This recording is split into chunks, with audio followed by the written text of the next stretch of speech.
the maximum level expert. She thrives in interstellar riches. This video is purely for entertainment and does not infringe on copyrights or laws. The rights to the novel and image belong to the original author. We do not claim ownership. Don't like waiting and want to listen to this fanfic in full now? Subscribe to our Patreon, where you'll find the best fanfics. Chapter 1176 Our Respective Lives 3. Humbaba was unhappy when she heard this, but she didn't know how to refute it for a moment, so she could only stare at Ukiki with wide eyes, because she really didn't have anything to show off, whether in terms of fighting ability or living ability. She was not as good as the hateful and annoying Ukiki, so she couldn't do anything else to refute, except staring at the other party dryly. Alas, why couldn't she meet Wen Jiu earlier, so that she would be the fox accepted as an apprentice? If she was Wen Jiu's eldest apprentice, she wouldn't be bullied by Ukiki. It's a pity that there is no if. Oh my god, there can only be one pet around the master. Ukiki proudly puffed up his chest when he said this. That's me. Seeing this, Humbaba could only say sarcastically, a fox demon is proud to be a pet, and you are not ashamed. Ukiki shrugged indifferently. Oh my god, at least I have the qualifications to be a pet. What about you? You are not even qualified to be a pet. He had long been desensitized to the word pet. No matter how Humbaba used this taunting, he would not be broken by it. After all, he is Wen Jiu's pet, not someone else's pet. There is a gap between pets. Point, I'm going to tear your mouth apart. Humbaba suddenly jumped up and pounced on Ukiki. Seeing this, Kyoshi and Zikangayu sat on the sofa together and watched the daily fights between the two foxes. They were no longer surprised by this, and they could even hold a sunflower and eat sunflower seeds while watching the fight. When Wen Jiu woke up from her nap and went downstairs, she saw white fox fur all over the floor, as if snow had fallen in her living room. She didn't need to ask much to know that the two little foxes had fought again. So she first found the robot Dabe to clean up, and then followed the traces of the fox fur. As she walked, she saw two foxes with messy fur, huddled in a corner of the living room and looking unhappy. Seeing this, she couldn't help but chuckle. Why, is it a tie this time? Boss, are you awake? Humbaba was the first to react, and then acted aggrieved. Woo woo woo, boss, look at Ukiki, this black-hearted fox. He pulled my tail bald. After hearing this, she looked at Humbaba's tail and found that the other party's originally fluffy tail had now become a bald tail with pink flesh. To be honest, it was really miserable, but it was also really a little funny, because when she was looking at Humbaba, she found that Ukiki's tail was also bald, and the two foxes were about the same. So she first carried the two foxes to the sofa and then asked them why they fought this time. Don't pull each other's hair when fighting in the future. She found a tube of ointment from the Ziggy space. You two's hair is precious. That's right. She is still selling fox fur balls to Luoyi. I don't know what's wrong with the other party. It's not enough to buy 3 or 4 fox fur balls, and he actually asked her to keep supplying them for a long time. She didn't understand and was shocked. Is this the luxurious life of the rich? No matter what, she can make money. Woo woo woo. I didn't pull his hair this time. He pulled mine first. He also said that you, boss, will send me away sooner or later. He said I'm a useless little waste. Humbaba was particularly aggrieved. She just said a few words to Ukiki, and the other party grabbed her tail and pulled it. Her beautiful and fluffy big tail has become the ghost it is now. Hearing this, Ukiki followed closely behind and retorted, oh, this is called self-defense, understand? If you hadn't suddenly pounced on me and hit me, how could I have grabbed your tail and pulled it? Even if I hit you, you can't pull me. She was very angry when she heard this. Look at what my tail has become. Although the two little foxes didn't fight now, they would continue to quarrel. Seeing this, Wen Jiu quickly separated the two little foxes and put them on different mats. Okay, you guys tell me why you are quarreling this time. Don't quarrel in front of me. As soon as she finished speaking, Ukiki and Humbaba finally calmed down. Ukiki, tell me first, why are you quarreling? She directly called Ukiki.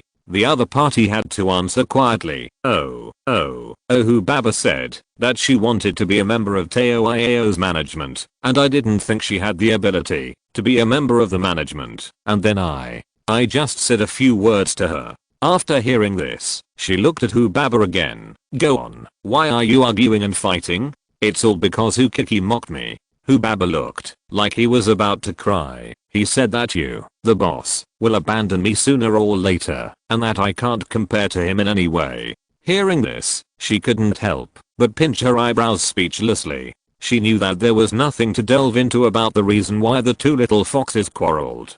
But seeing that the two little foxes reacted so strongly, she knew that she should resolve their conflict. So she patiently explained, first of all, both of you are my subordinates now. I won't abandon anyone, unless there are special circumstances.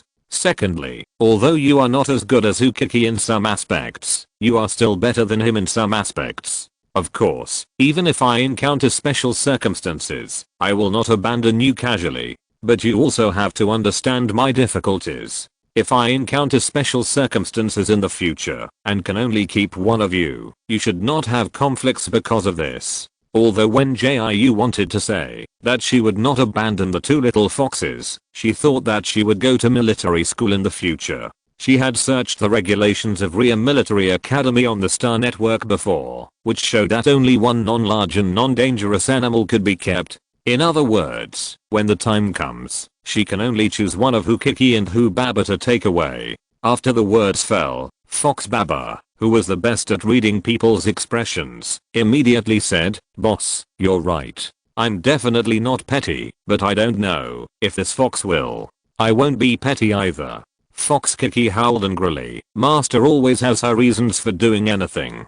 So I won't judge a gentleman by my own mean heart. When Fox Baba heard this, he started to be sarcastic again. Really? Which fox didn't sleep late at night and stayed by the French window, watching the moon and crying, worried that master would have other demons and would not want him anymore? Shut up, shut up. Fox Kiki raised his paw in anger, but before his paw fell, he saw Wen Jiu's face. After a few seconds, he silently put down his paw. Okay, he will be united and friendly with Fox Baba. Today's first update has been successfully delivered. Thank you to every little angel for your support and love. 030 Whisper, because I'm celebrating my birthday outside tonight. I'll post an update tonight. I hope the little angels will understand. CAC. Chapter 1177. Time flies. 1. Although Kiki and Hu Baba still disliked each other, the two foxes were forced to live in peace. Time passed day by day, and soon it was the day for the 3047 Academy to start school. Even if Kaioshishi and Zikingai were reluctant, they had to go back to the academy to study hard. The same was true for Uruman, who had to go back to handle official business. At the same time, Chujian had to set off to report to the RIA Military Academy. Brother Harry, I packed 10 boxes of pork with preserved vegetables, 10 boxes of black peppercorn sausage, and a bunch of Teo IAO's special desserts for you. It should be enough for you to eat on the road, right? Because Chujian was going on a long journey alone this time, Wen Jiu took the initiative to help pack the luggage. Of course, other people also helped to pack. Even Zikingai and Kaioshishi, who returned to the 3047 Academy, sent a lot of things that they both thought were useful. Point enough, Chujian pinched his eyebrows helplessly. It only takes more than 20 days to get from planet 3047 to Kronos by interstellar spaceship, and the interstellar spaceship will provide 3 meals a day. Although he was very happy that when Jiu was thinking about him, there was really no need to bring so many things. After the words fell, the other party said seriously, "Can the food provided on the interstellar spaceship be as delicious as the ones I brought you?" That's true. He still agreed with this. Then pack me some more peach egg tarts. I like to eat this. When Jiu shook his head when he heard this. No, even if the egg tarts are packed in a fresh keeping box, they can only have a shelf life of 15 days. I have already packed 3 boxes for you, which is definitely enough for you to eat as breakfast for a week. If you want to eat it later, send me a message, and I will send it to you by express delivery when it is ready. Hearing this, he did not refute anything, but just nodded quietly. After all, he didn't understand cooking and making desserts, so he felt that what Wen Jiu said must be right. Xiao, I brought all the medicines you might need, and I also prepared 5 boxes of sunscreen for you. This sunscreen was developed by a friend of mine. It is said that if you use it every day on Saturn, your skin will not get darker when you come back. Zhu Wangming had just stepped into Chu Jiadan's room when he took out 5 cartons from the wisdom ring space. Seeing this, Chu Jiadan couldn't help but ask in confusion, what is this sunscreen used for? He thought that he didn't need sunscreen, so why did Zhu Wangming give him this thing? After the voice fell, the other party looked at him in confusion. Aren't you going to Ria Military Academy? Of course you have to bring sunscreen. I originally wanted to get you a more convenient sunscreen spray, but teacher, you said that sunscreen is effective for a longer time, so I'd better get you this sunscreen. Huh. He was even more confused when he heard this. It's true that I'm going to Ria Military Academy, but what does this have to do with sunscreen?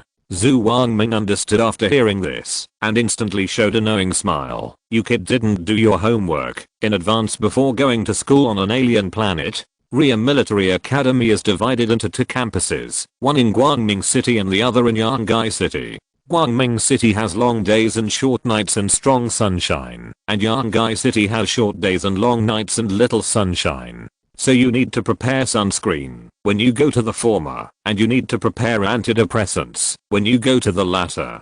Hearing this, Chu Jiadan finally understood. He knew that the Ruia Military Academy was divided into 2 campuses, and he also knew that he was going to the Guangming City campus, but he didn't know there was such a thing.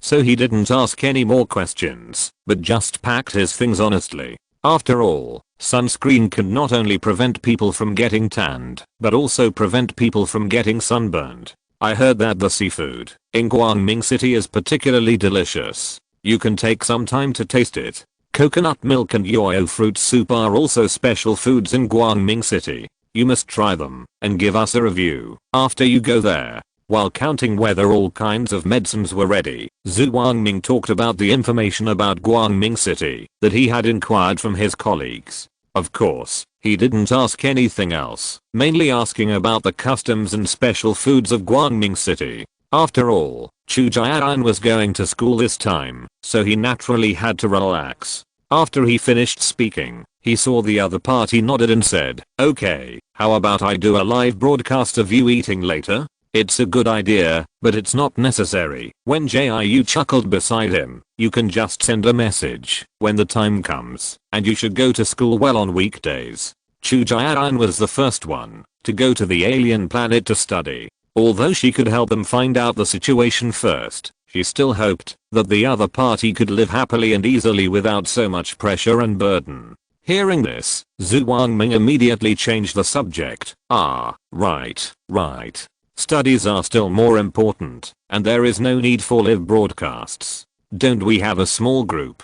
You can just send a message when the time comes. He just said it casually, and he really didn't think so much. Got it. Chu Jiadan leaned lazily against the door frame. By the way, when are you leaving for Desolate Star, Xiao? When Jiu turned her head and looked at him, when she heard this, I will leave the day after you leave. Mr. Ming arranged a private interstellar spaceship and asked me to see if the route is stable. If there is no problem, we can find a company that specializes in building interstellar spaceships and order 2 interstellar spaceships for Teo. She was in the mentality of leaving early and returning early, so she chose to leave for Desolate Star the day after Chu Jiadan left. As soon as she finished her words, she heard Zhu Wangming joking, wow, Xiao just bought a planet and now he wants to buy an interstellar spaceship. How many surprises do you have that we don't know? That's a lot. Chu Jiadan teased immediately afterwards. You never know how much ability Xiao has, and you don't know how much Xiao's savings are. After hearing what the two said, she did not deny it, but just stood beside them with a faint smile. There was no way. She did have a lot of surprises, and her savings were now mystery. Although Teo only has a few branches on planet 3047, the income she brings is not very high. Taoiao's online store has many customers every day, and there are also many customers who place orders in her anchor store. These two directly increase the income that Taoiao brings to her. In addition, she receives dividends from AOS pharmaceuticals and worry-free food every once in a while, so her account balance has been growing. There is also a lot of Aurora gold stored in her wisdom ring space, which can be exchanged for a large amount of star coins. These alone can make her a lot of money, not to mention the salary paid by Booker Live, and the results of her stall in the Star Network world. Today's second update has also been delivered smoothly. Thank you again for the support of the little angels. 030, the little author quickly typed, as soon as he got up. Allow the little author to have lunch, and continue to write the third update. Underscore open bracket colon closed bracket underscore closed bracket. Chapter 1178 Time flies too. What are you guys talking about? Ruman suddenly stepped into the room with a faint smile on her face. It can be seen that she is in a good mood. Hearing this, Zhu Wangming immediately replied, ahem, we are talking about preparing things for Xiaochu. It just so happens that you came to see if he has brought all his things and if there is anything we have forgotten. Didn't I make a list for you before? Why don't you help Xiaochu count it? She glanced at him with pretended dissatisfaction. I knew you were unreliable. Fortunately, I took a special leave to come back today. Today is a working day, and she should be in class at the college. But she was worried about Chu Jiayan's situation, so she took half a day off to come back to help him. After all, Chu Jiayan is not only her student, but also one of Wen Jiu's good friends, so she still has to take care of him. Thank you, Mr. Yu. Chu Jiayan bowed gratefully, but I think the things have been packed. There shouldn't be any problem. Hearing this, she just clicked on the light screen panel and found the list she had made in advance. Come on, I'll tell you one thing, and you check it yourself. The two of them checked one by one, and it took less than 10 minutes to get it done. They took all the things they should take, and also a lot of things they shouldn't take. For example, the various foods that Wen Jiu gave as a friendly gift, and the things that Kaio Shishi and Zikangayu gave. In short, everything is ready, and they can set off directly tomorrow. Jiu, do you want us to help you pack your things? Ruman knew that Wen Jiu was about to leave, so she asked kindly. Hearing this, Wen Jiu shook his head and replied, thank you, Mr. Yu, but no. I have already packed the things I should take, and I will leave the day after tomorrow, as soon as Brother Henny leaves tomorrow. The main thing is that she is not the only one packing things here. Ziziu and Mingyahan will help her make a list, and will also prepare some things that are inconvenient for her to buy. For example, weapons, medicines, and energy stones were all prepared by Ziziu and Mingyahan. She mainly counted the gifts that the monsters had registered before, and prepared some clothes, food, and necessities for herself. Okay then, Ruman said here, and looked at Chu Jiayan again. I arranged for Teacher Sun to accompany you to report to the Ria Military Academy this time. She has accompanied Nini there once before, so she has some experience, so you don't have to worry too much, or worry about other things. After the voice fell, Chu Jiayan pondered for a moment before asking, is it the Teacher Sun who lives in Donghu Garden? When Nini set out to take the exam at the Ria Military Academy, he and Wen Jiu had already left for the Desolate Star, so he was not very clear about this matter. Yes, it's the one who lived on the same floor as Zhao Jiu before, and she's the daughter-in-law of Sister Chen. Ruman smiled and nodded and replied, she's still very reliable, so you don't have to worry. Ever since the kidnapping of Wen Jiu by the 3rd Military Region, she and Huang Qiumei have checked the people of Fenan several times and cleared out all the suspicious people. Even the teachers who normally teach in the 3047 Academy have been rechecked by Huang Qiumei and others several times to prevent the previous tragic situation from happening again. So the people she arranged for Wen Jiu and Chu Jiayan now are all well known and have no problems. Thank you, Teacher Yu. Chu Jiayan bowed again to thank him,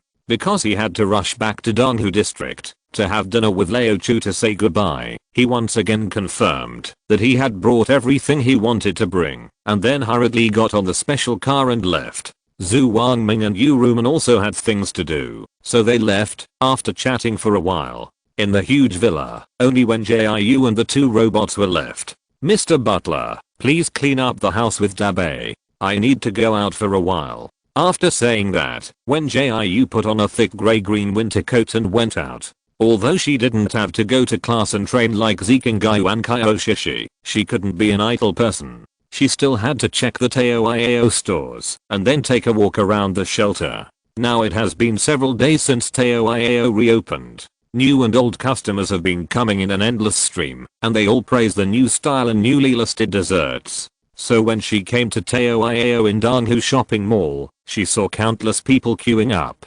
Seeing this, she couldn't help but raise the corners of her lips in pleasure. It seems that the branch can continue to expand, but she is about to leave, and this matter has to be handed over to Ziziu. Jiu is rich. Z, you have to help look after the branch in Dongfang City. Also, I hope that, when I come back, the 6 branches will have expanded to 12. Os Pharmaceutical General Manager is super handsome. I know. I've only been back for a few days and you've already started arranging work. You're even more black-hearted than me. Jiu Yao Chuang Wan Kian, haven't you been back for several days? Haven't you had enough rest? You're even lazier than me. Os Pharmaceutical General Manager is super handsome. You know how noisy little chestnut is. He pesters me and my parents every day at home to ask about the Ferry family's affairs, making my head buzz. How can I have time to rest properly? Worry-free Food General Manager Ming. Children are like this. You can buy something he likes to divert his attention. Os Pharmaceutical General Manager is super handsome. I bought it, but it didn't work. My brother is not as easy to coax as your brother. Worry-free Food General Manager Ming. My brother is not easy to coax either. He is as stubborn as a donkey. Os Pharmaceutical CEO is super handsome. Oh, fortunately my brother has returned to the academy to study, and I can finally have a few days of peace. I think my sister is better. Even if she makes a fuss, she is cuter than my brother. It's a pity that I don't have a biological sister. When Jiu saw that the two presidents were chatting and suddenly began to exchange their experiences in educating their younger brothers, so she closed her light screen panel. However, before closing it, she looked at the friend list and saw that Lu Yan was still not online today. It seemed that the other party had been in seclusion since that day. Okay, then she will give the things to him after Lu Yan comes out of seclusion. Then she walked around Teoiao in Donghu shopping mall and asked Fox Baba, who was temporarily serving as the deputy store manager, about the situation. Because the two little foxes always competed secretly, she thought that they were idle anyway, so it would be better to put the competition in the open. In this way, the two little foxes can not only exercise their abilities, but also find their respective strengths from it, and they can also compete fairly. So she asked Hu Kiki and Hu Baba to draw lots, and they would go to whichever Teoiao store they drew, and then they would temporarily serve as deputy store managers and work hard. The third update has also been successfully delivered. Please check it out, Little Angels. 030. If you're listening to this novel on a channel other than Fanfic World, it means they downloaded and uploaded it without effort. We cordially invite you to visit our channel, Mundo Fanfic Novelos. There you'll find the original version of this story and you can explore many other novels of various genres. We're waiting for you to immerse yourself in a world of incredible novels. Chapter 1179 Time Flies 3. Hu Baba was lucky enough to catch Teoiao in the East Lake Mall, which was Teoiao's first store. Hu Kiki was not so lucky as she caught a new store that had just opened. Fortunately, whether it was an old store or a new store of Teoiao, there was no need to worry about the problem of customer flow, so the starting point of the two little foxes was the same, and what needed to be tested was their own skills. Boss, take care.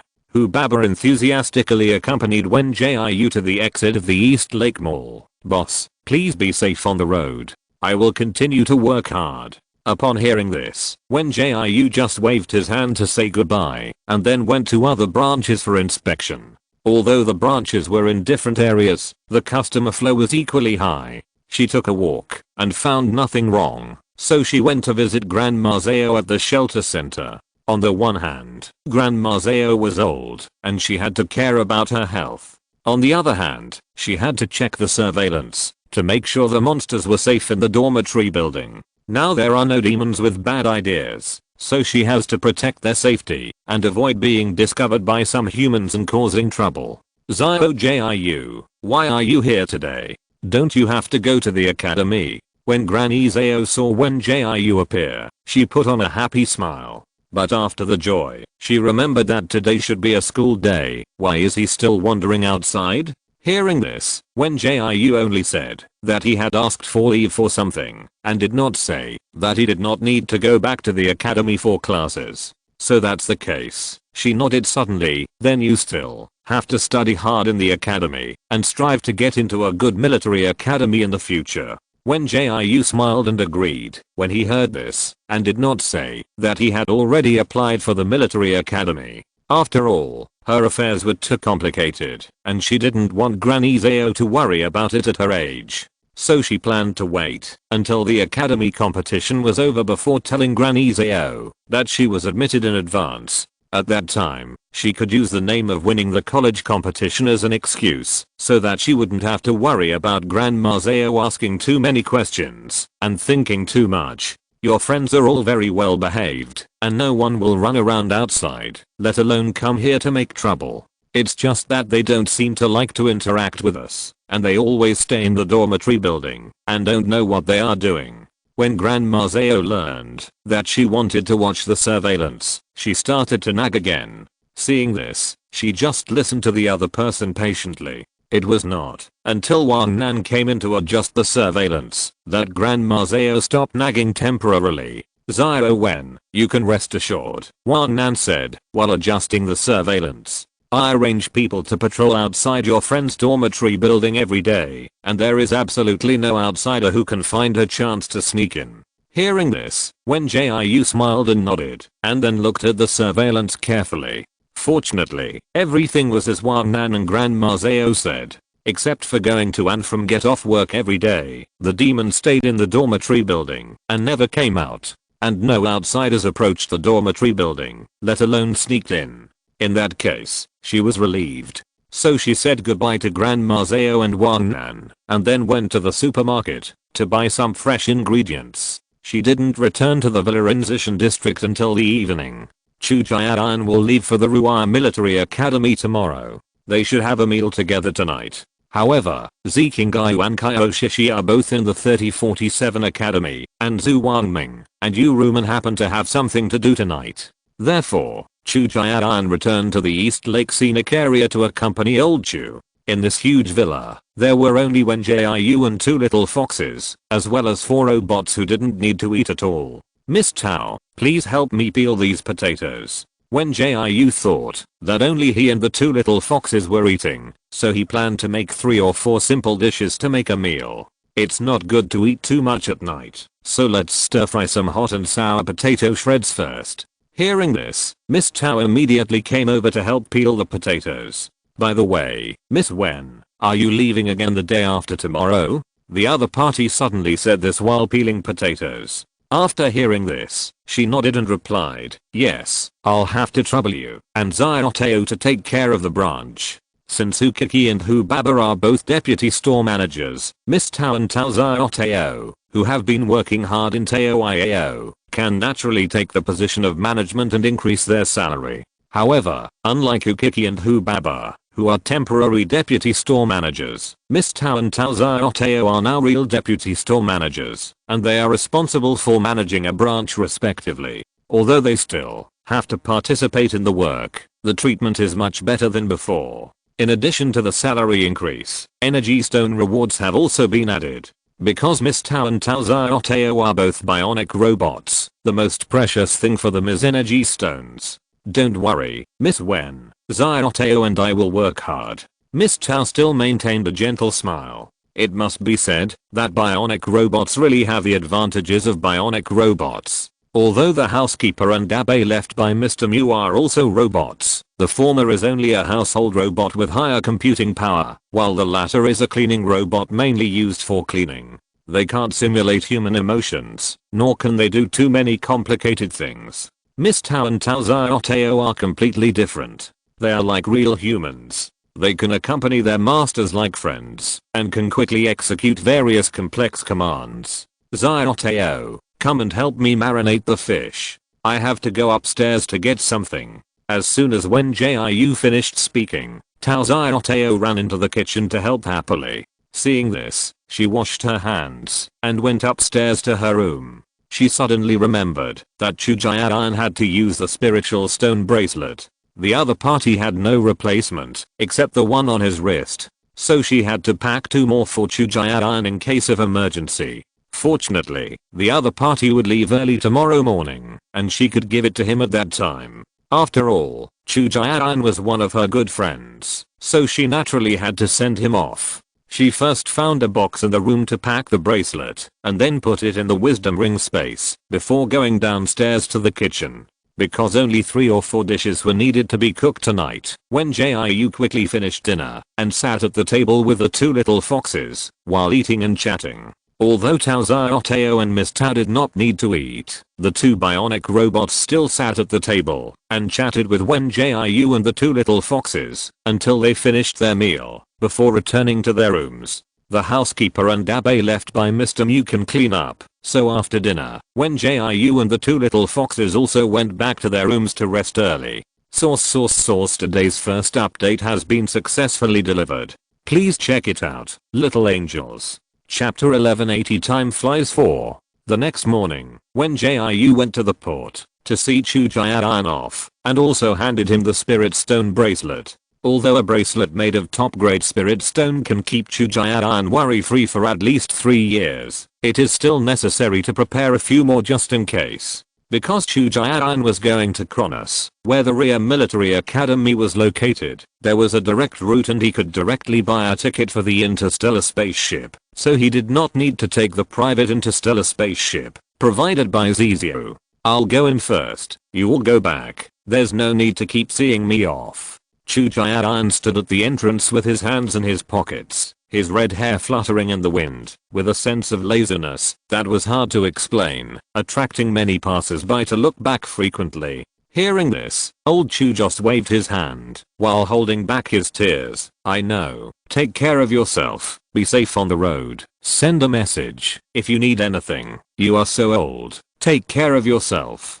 Well, I will. Chu Jian waved his hand seemingly free and easy, and then walked into the entrance with Sun Ran. After Chu Jian's figure completely disappeared, old Chu raised his hand to wipe the corners of his wet eyes. He was old and didn't like those sad things, so he didn't want to show his sadness in front of Chu Jian. Although sadness is a normal emotion, he still hopes that his grandson can embark on the journey happily, rather than being sad on the spaceship. Well, let's go. He pretended to be relaxed so as not to embarrass Wen Jiu and others. After all, if he is too sad, everyone will definitely need to comfort him for a while. Seeing this, Yu Ruman originally wanted to ask a few questions, but she thought about it and said nothing. She just drove the hovercraft to send old Chu back to the East Lake Scenic area, and then took Wen Jiu back to the 3047 Academy. Because Wen Jiu was leaving for the desolate planet tomorrow, and Zikingayu and Kaioshishi could not leave the academy, the 3 children could not say goodbye on the spot, so Yu Ruman gave them this opportunity.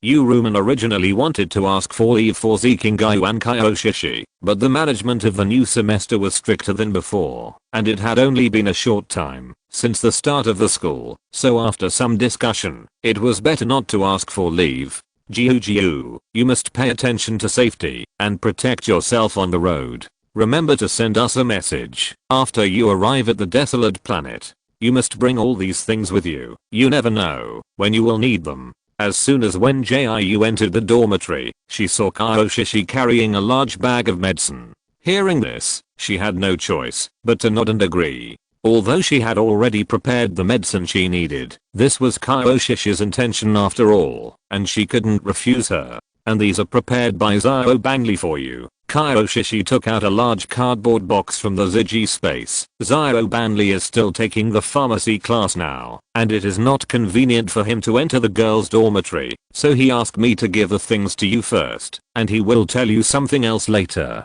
Seeing this, she put away the cardboard box first, and then asked, Zio Kingai is still taking the pharmacy class. Doesn't he hate the pharmacy class the most in his life? Because there are many new teachers in the new semester, the course schedule can also be changed. Many students have made adjustments according to their own situations, and Kyoshi and Zio Kingai are no exception. Kyoshi wants to develop into an armed mecha soldier, so she adjusted the course schedule to this direction, and both the main and secondary courses are prepared for this direction. As we all know, Zio Kingai wants to be a mecha master. As a mecha master, there is no need to study pharmacy classes, so when Jiu thinks that it is really strange that the other party is still taking pharmacy classes, he thinks he can develop as well as you. Kyoshi couldn't help laughing when she said this. She was not mocking Zikingayu, but she felt that she was a little stubborn. Knowing that it was difficult to surpass Wen Jiu, and not being very good at pharmacy, she still had to tick off pharmacy in the new schedule. Such stubbornness is a bit silly, but also a bit cute. Hearing this, Wen Jiu couldn't help but pinch his eyebrows helplessly. It's a good thing to have a dream, so I hope he will work hard. She didn't mean to look down on Zikingayu. She knew that once the other party became stubborn, he was really like a donkey. And it's a good thing that Zikingayu has a dream, so that the other party has a direction to work hard.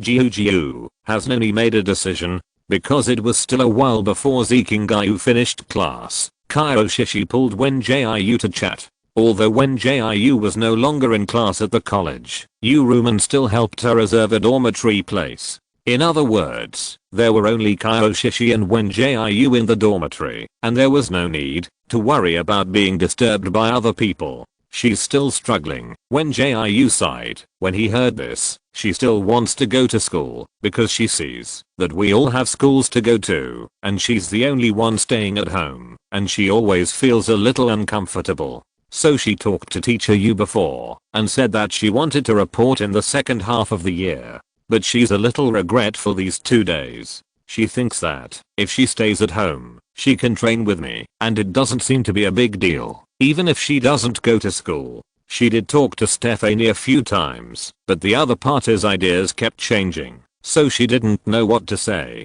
Fortunately, Stephanie has to wait until the second half of the year to report, and she has several months to think seriously. She personally still hopes that Stephanie will go to school so that she can integrate into normal society as soon as possible, and she doesn't have to worry about any problems in the future when she goes out alone. After all, people have to grow up, and no one can say for sure whether the 5 of them will always be together. Hearing this, Kyoshi couldn't help but sigh. It's up to Nini herself. She should make her own decision on her future path. Although she and Stephanie had conflicts before, she still hoped that she would be fine. On the one hand, it was because the conflict had been resolved long ago, and on the other hand, it was from a friend's perspective. Yeah, that depends on her. When Jiu nodded in agreement, after Zio Bangli finishes class, how about we go to the cafeteria for a meal? Although she hasn't been back to college 3047 for a year, she still remotely instructs her classmates in cooking. Every time the cafeteria serves new dishes, she gives remote guidance. So she knows what new dishes the cafeteria has recently served, and she also knows who is working in the cafeteria now. Upon hearing this, Kyoshi immediately agreed. Okay. It just so happens that you can go and take a look at the classmates' message wall. Everyone is looking forward to you coming back to continue running the window. Today's second update has also been successfully delivered.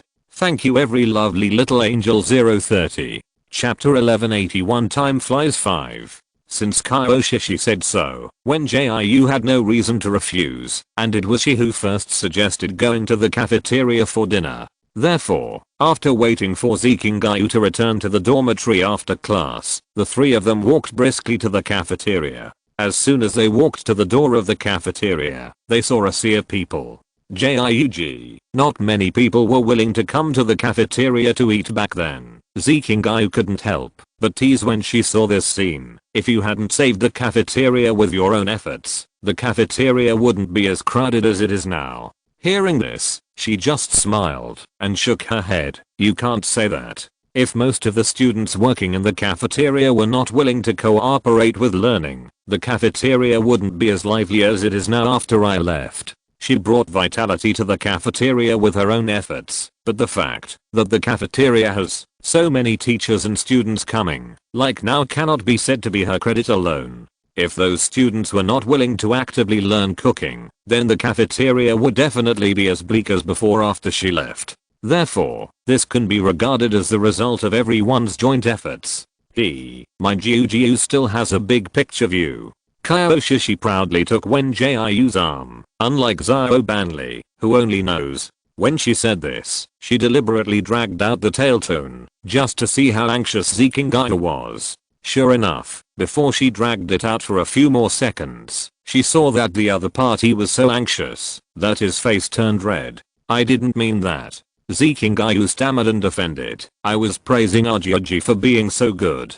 I didn't mean that. As soon as she finished speaking, she was about to make a few more jokes when she was interrupted by others. Excuse me, are you the chef classmate? A sturdy male classmate was standing in front of Wen Jiu, with 2 blushes on his wheat-colored cheeks. Hearing this, Wen Jiu hesitated for a moment, before nodding and saying, "It's me, classmate, what can I do for you?" Because when she gang exposed her rumors before, her classmates organized a forum to help clarify, so she knew everyone's nickname for her.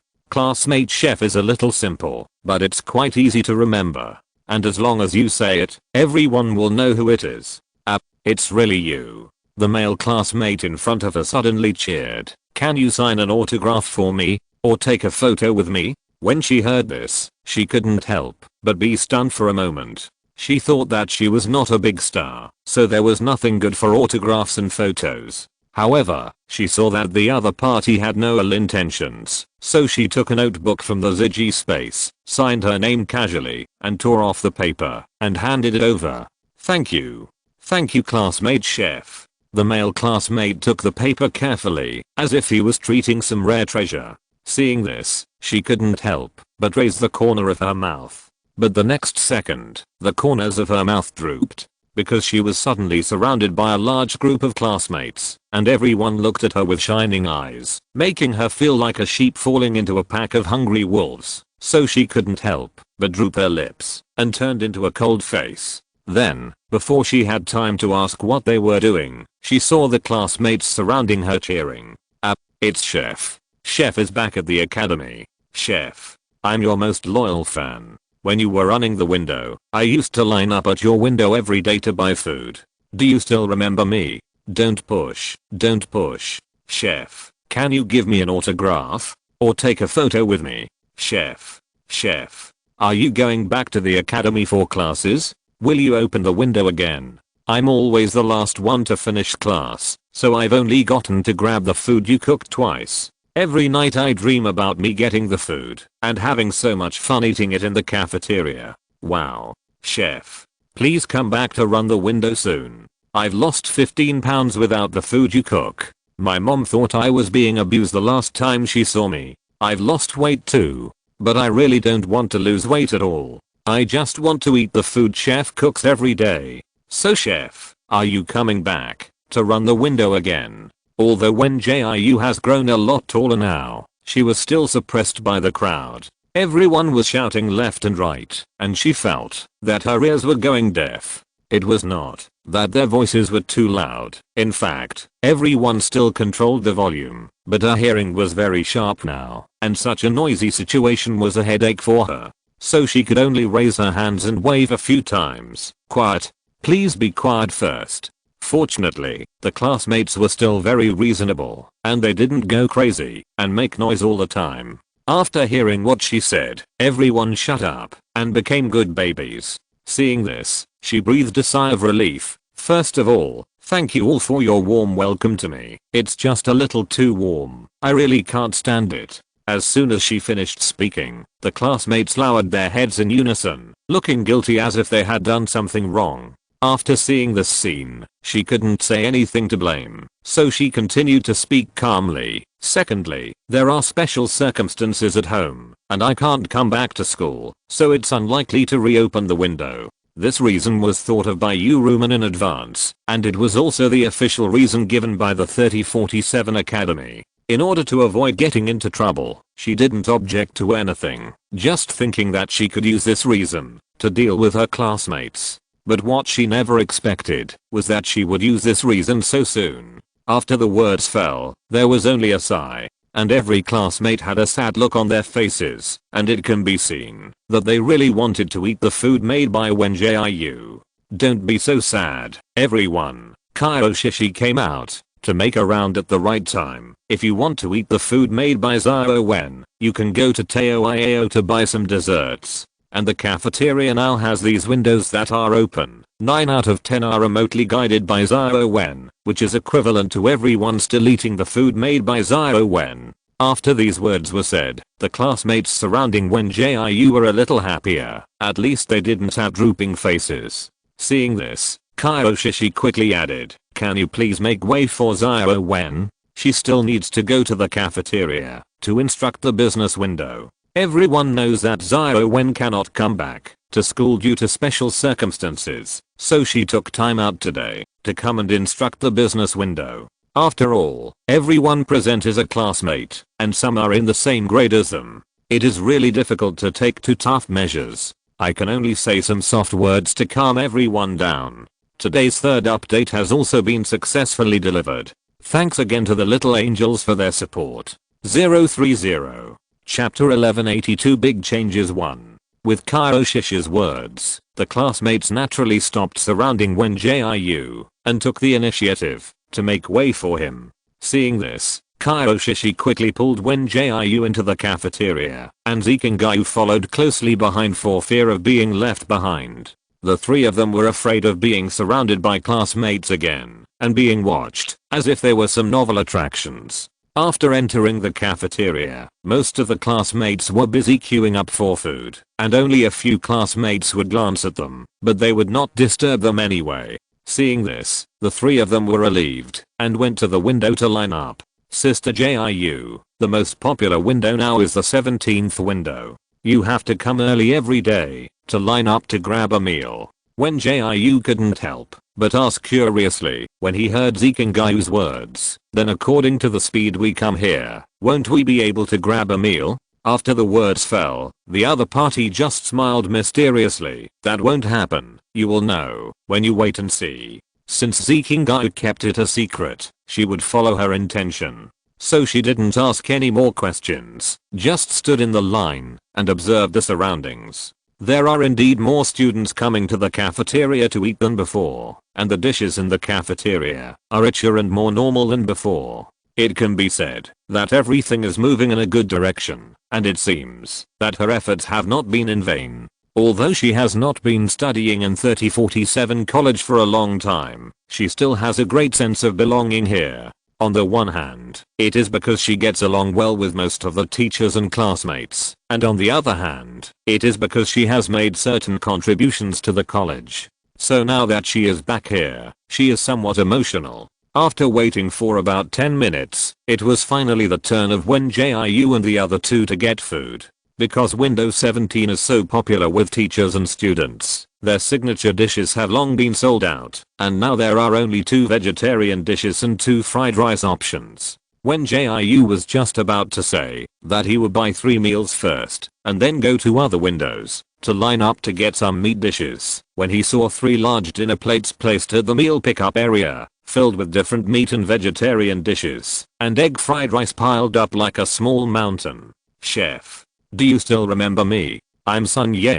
I've taken your cooking class before." Upon hearing this, she was stunned for a moment before reacting. "Remember, you and Xiao are partners, right?" When she used to have cooking classes in the cafeteria, Sun Ye and Xiao were the most active in class. Later, she couldn't go back to the academy for class, and the two often communicated with her on the Star Network to learn how to make the dishes more delicious. So among all the students who also worked in the cafeteria, she had the deepest impression of Xiao and Sun Ye.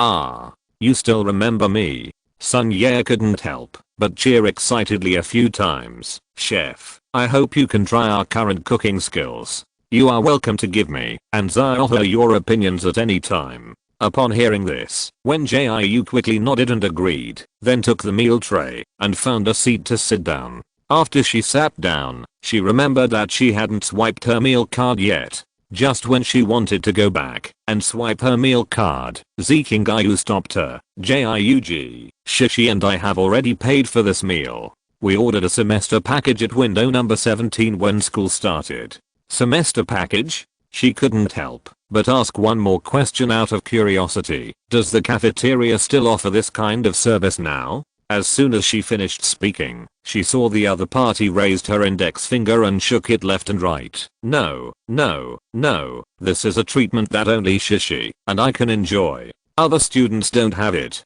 Got it. This trick is called money makes the devil push the mill. But she felt that with Zikingayu's current temper, he should not be able to do the act of hitting others with star coins. So after thinking for a moment, she wanted to ask the other party what was going on. But before she had time to ask, Kyo-shishi on the side revealed the truth. It turned out that Nzaoha and Sun Ye knew that Zikingayu and Kyo-shishi used to work at window number 18. They remembered the kindness that Wen Jiu had shown them in teaching them cooking, so they saved food for Zikingayu and Kyo-shishi every day. This way, no matter how late Zikingayu and Kyo-shishi came, they didn't have to worry about not being able to get food in the cafeteria. Today, Nzaoha and Sun Ye prepared food as usual, but they learned the news from Zikingayu, so they specially prepared an extra meal for Wen Jiu. Anyway, we both benefited from you.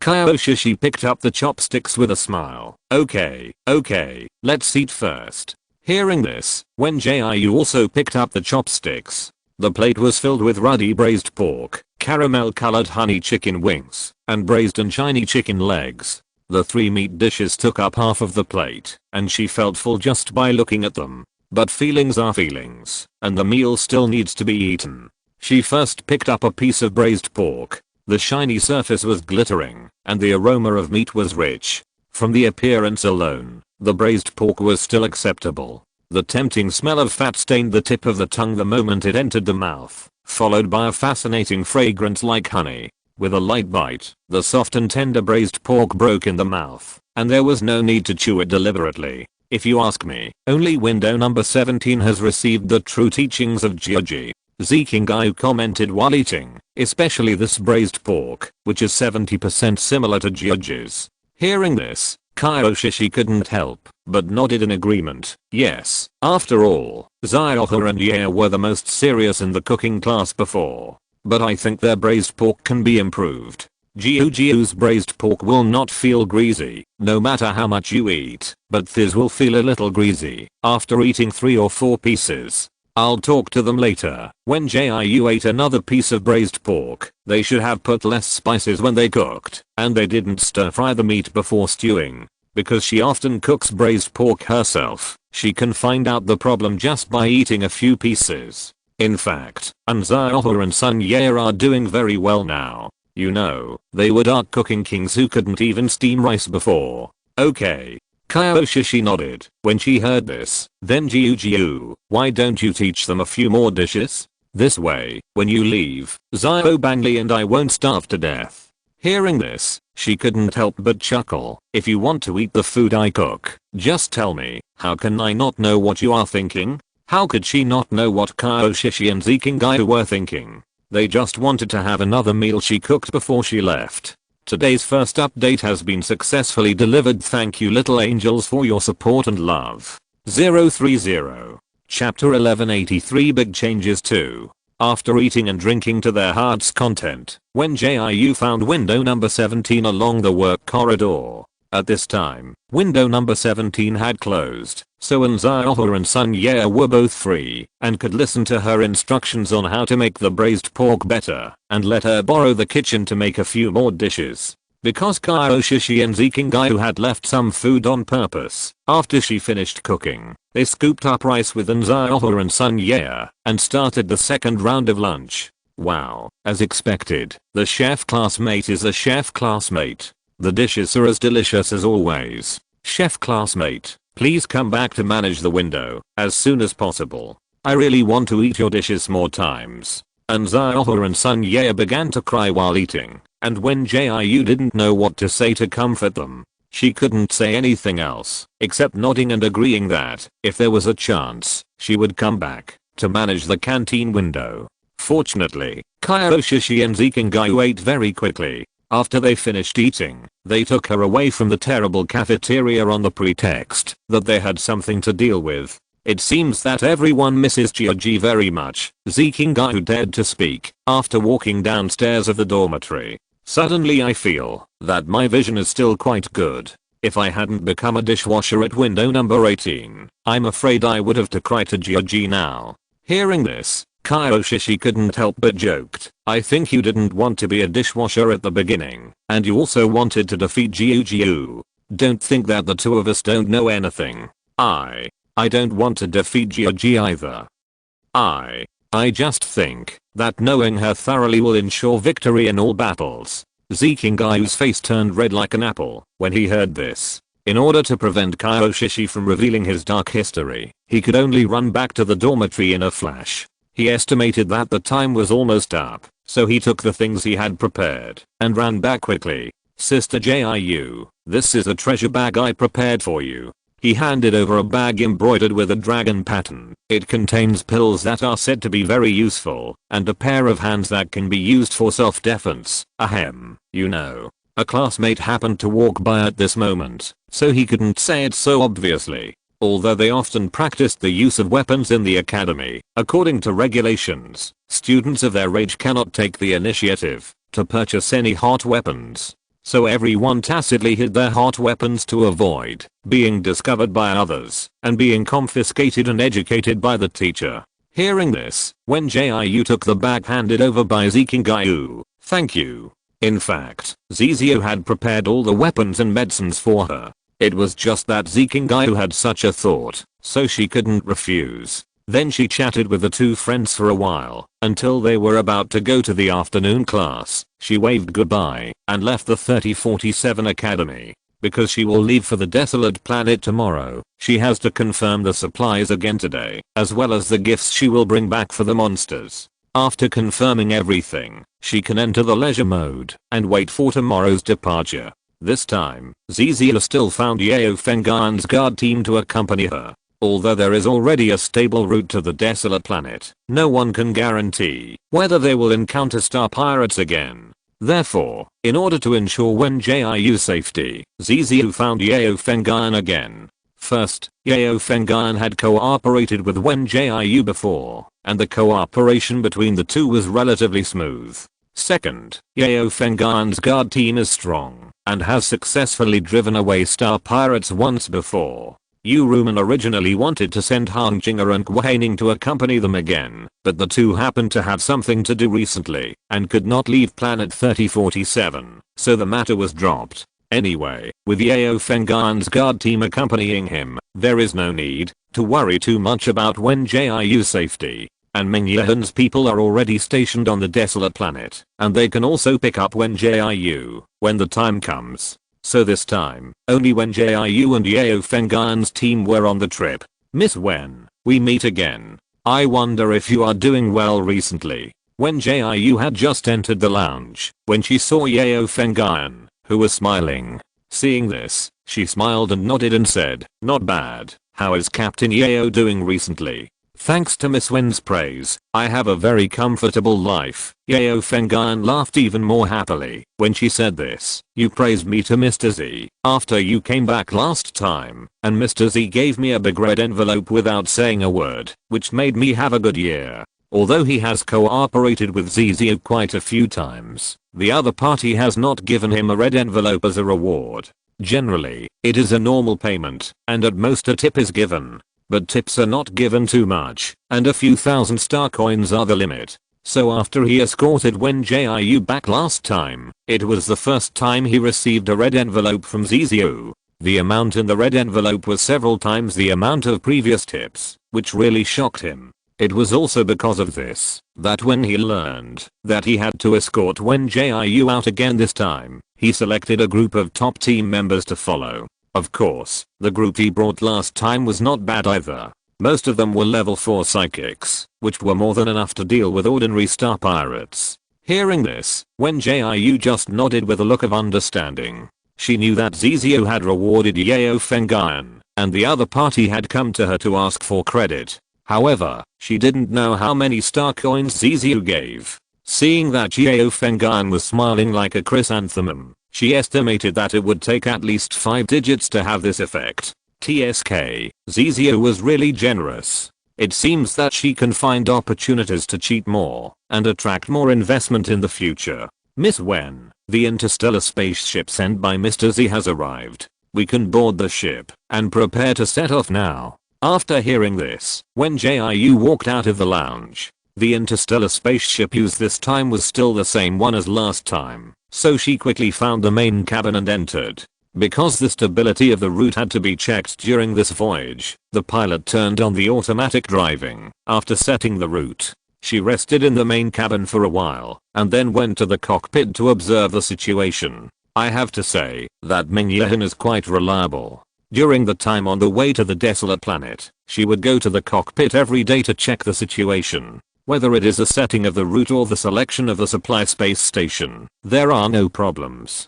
Even the experienced pilot praised that the route setting is very reasonable. Not only can you reach the destination at a faster speed, but you will not lack supplies due to the lack of a space station, and you can also avoid places where star pirates frequently appear. Today's second update has also been successfully delivered. Thank you again for the support of the little angels. 030. Chapter 1184 Big Changes 3. After nearly a month, Wen Jiu finally arrived at the desolate star. Unlike the last time she came here, she was at a loss. This time, after she asked Yao Fengyan to park the interstellar spacecraft at the space station, she found Ming Yehan's people to pick her up. Because the star track and port had to be built in the desolate star, Ming Yehan specially arranged a group of people to enter in advance, so that they could both build and help transport vegetables and fruits. Because the Jade Rabbit clan was still negotiating with Wen Jiu, the first batch of vegetables and fruits had not been sent out yet. However, the people of the 13th military region did connect with Ming Yehan's people, and they had been steadily transporting tea leaves before Yunshan Kingcha was officially launched. So when Wen Jiu was taken to the base camp by Ming Yehan's people, she happened to meet Yuan King, who was responsible for delivering a new batch of tea leaves. Of course, this base camp is only temporary and will be demolished when the port is built. At that time, unless there are special circumstances, Ming Yehan's people will only carry out activities in the port and will not rashly go out to disturb the monsters. Is it true? Is it you, Miss Wen? Yuan King looked at the girl in front of her in disbelief. Although she was still as gentle and charming as before, she had added a sense of sharpness that was hard to explain. It was because of this that she was a little uncertain. Wen Jiu first looked in the direction of the voice, and after seeing who it was, she smiled and waved. Sister King, a long time no see. She heard clearly that the other party changed her address to Miss Wen. This meant that Lan Zinai had told the others in the 13th military region about her identity. Long time no see. Yuan King ran over happily. Miss Wen, are you back to see us? Although she knew that Wen Jiu's previous name was fake, she decided to skip this matter after thinking carefully for a long time, because the other party had no ill intentions. Besides, Wen Jiu had helped the 13th military region twice, so she had no reason to be angry with him. I guess so. Wen Jiu smiled and nodded in response. How have you been recently? Is the tea cooperation going smoothly? As soon as she finished speaking, Yuan King took her arm and whispered, since we sold a lot of tea, we have star coins to buy more supplies. So now we are living a good life. At least we don't have to worry about the lack of medicine. I have to thank you very much. If you hadn't introduced us to such a good partner, it would be difficult for us to buy so many medicines, even if we earned star coins. Because the Federation has controls on all drugs, it is difficult for illegal households like the 13th military district to buy a lot of drugs. In addition, ports and space stations entering and leaving the planet will be subject to surprise inspections. If they buy too many drugs and arouse the suspicion of the Federation, it will be bad. Moreover, some drugs still need to be registered before they can be purchased. The people in the 13th military district are all illegal households without identity. Even if they have a lot of money, they can't buy them. Therefore, the problem of lack of drugs in the 13th military district has always been very difficult. The partner that Wen Jiu introduced to the 13th military region took the initiative to send a lot of necessary medicines after learning that they were short of medicines. This move can be said to have relieved their urgent needs, so they not only thanked this mysterious partner, but also thanked Wen Jiu for introducing the cooperation and helping to connect them. Of course, Ming Yahan only sent a large number of necessary common medicines, such as those for treating wounds, disinfection, and fever reduction, like the enhancement potions that Wen Jiu had improved before, which were indispensable in battle. He still did not rashly send them to these partners. After all, he did not know the details of these partners, and he himself did not like to get involved in those battles, so he still knew to control the scale. But for the 13th military region, what they lack now is these common medicines. One is because they lack water-based superpowers who are good at treatment, and the other is because they don't have many people who know how to make medicine. So they are sincerely grateful for Ming Yahan's move. Miss Wen, are you going to go home with me later? Yuan King still liked Wen Jiu very much, so she took the initiative to invite him back to play. Hearing this, Wen Jiu shook his head and replied, "Not today, I have something else to deal with. How about I come to your house to find you in a few days?" She had to go to the Dog Demon clan and the Lily clan first and hand over the gifts entrusted by the demons to her to the leaders of the two tribes. Because the mushroom forest, where the Dog Demon clan and the Lily clan were located, had often been haunted by humans before, Wen Jiu suggested that Ming Yahan simply build the first port in this place. In this way, there is no need to worry that the demons will panic when they see humans, and there is an open place near the sea to build a port. I forgot to mention that to the east of the mushroom forest is the Coral Sea, which is the only sea area where no demons live. As for the reason, no one is very clear, only that there are no demons living there. Therefore, after Wen Jiu and Ming Yahan discussed it, they decided to set up the base camp in the mushroom forest first, and then build the port on the other side of the Coral Sea. It was for this reason that she chose to go to the Dog Demon clan and the Lily clan first. Okay. Although Yuan King felt a little disappointed, she quickly adjusted her mood. "So are you going to stay here today? Or are you going to find your friends?" She knew about the existence of the demons, but the people sent by Ming Yahan didn't know yet, so she didn't dare to say it so bluntly, and only use the word friend to replace it. After hearing this, Wen Jiu nodded and replied, "Stay here for one night, I'll go find my friends tomorrow." The main reason was that she didn't calculate the time to land on the desolate planet well, resulting in the mini spacecraft landing in the evening. Looking outside now, it was even darker. So she decided to stay in the base camp tonight and set out to find the demons tomorrow morning. Anyway, the matter of sending gifts is not particularly urgent, and it will be the same if she goes the next day, and it won't have any impact. Ms. Wen, do you want to drink nutrient solution or eat tonight? If you want to eat, do you prefer sweet, spicy or light? Wen Jiu had just strolled back to the hall with Yuan Kinga when she ran into Ming Ruofang, who came to find her. The other party was a person who did things neatly and without dragging his feet, so he asked her about her choice straight away and didn't even bother to say those polite words. Hearing this, she quickly gave a reply. "Okay, then I'll have someone deliver dinner to your room later." Ming Ruofang left after she finished speaking. Today's third update has also been successfully delivered. Please check it out. Little Angels 030.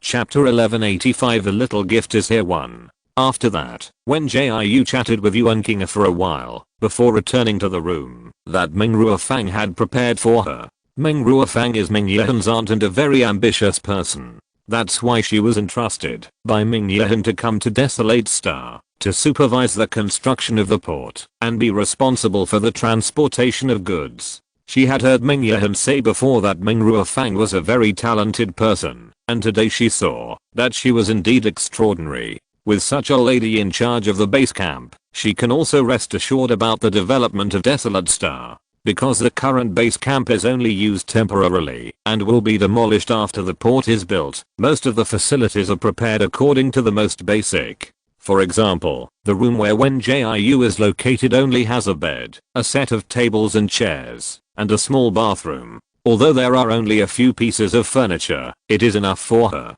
Anyway, she will only stay here for one night, and her wisdom ring space has everything, so if there is something missing, she can make up for it herself. She first sent a message to Yu Rumen and others to report that she was safe. After eating the dinner sent by Ming Ruofang, she simply washed up and fell asleep early. The next morning, Wen Jiu said goodbye to Ming Ruofang and Yuan Kinga and went to the territory of the Dog Demon tribe and the Raccoon tribe alone. Although the base camp was also in the mushroom forest, in order to facilitate the construction of the port, they chose an open space on the periphery. In other words, if she wanted to go to the territory of the Dog Demon tribe and the Raccoon tribe, she would have to walk for 2 days to go deep into the mushroom forest. Fortunately, she brought her long sword this time, so she could use the sword to fly after walking a distance. After all, the people sent by Ming Yan did not know the existence of the demon tribe, nor did they know that there was spiritual energy to cultivate and use the sword to fly, so she still had to be careful to avoid these people.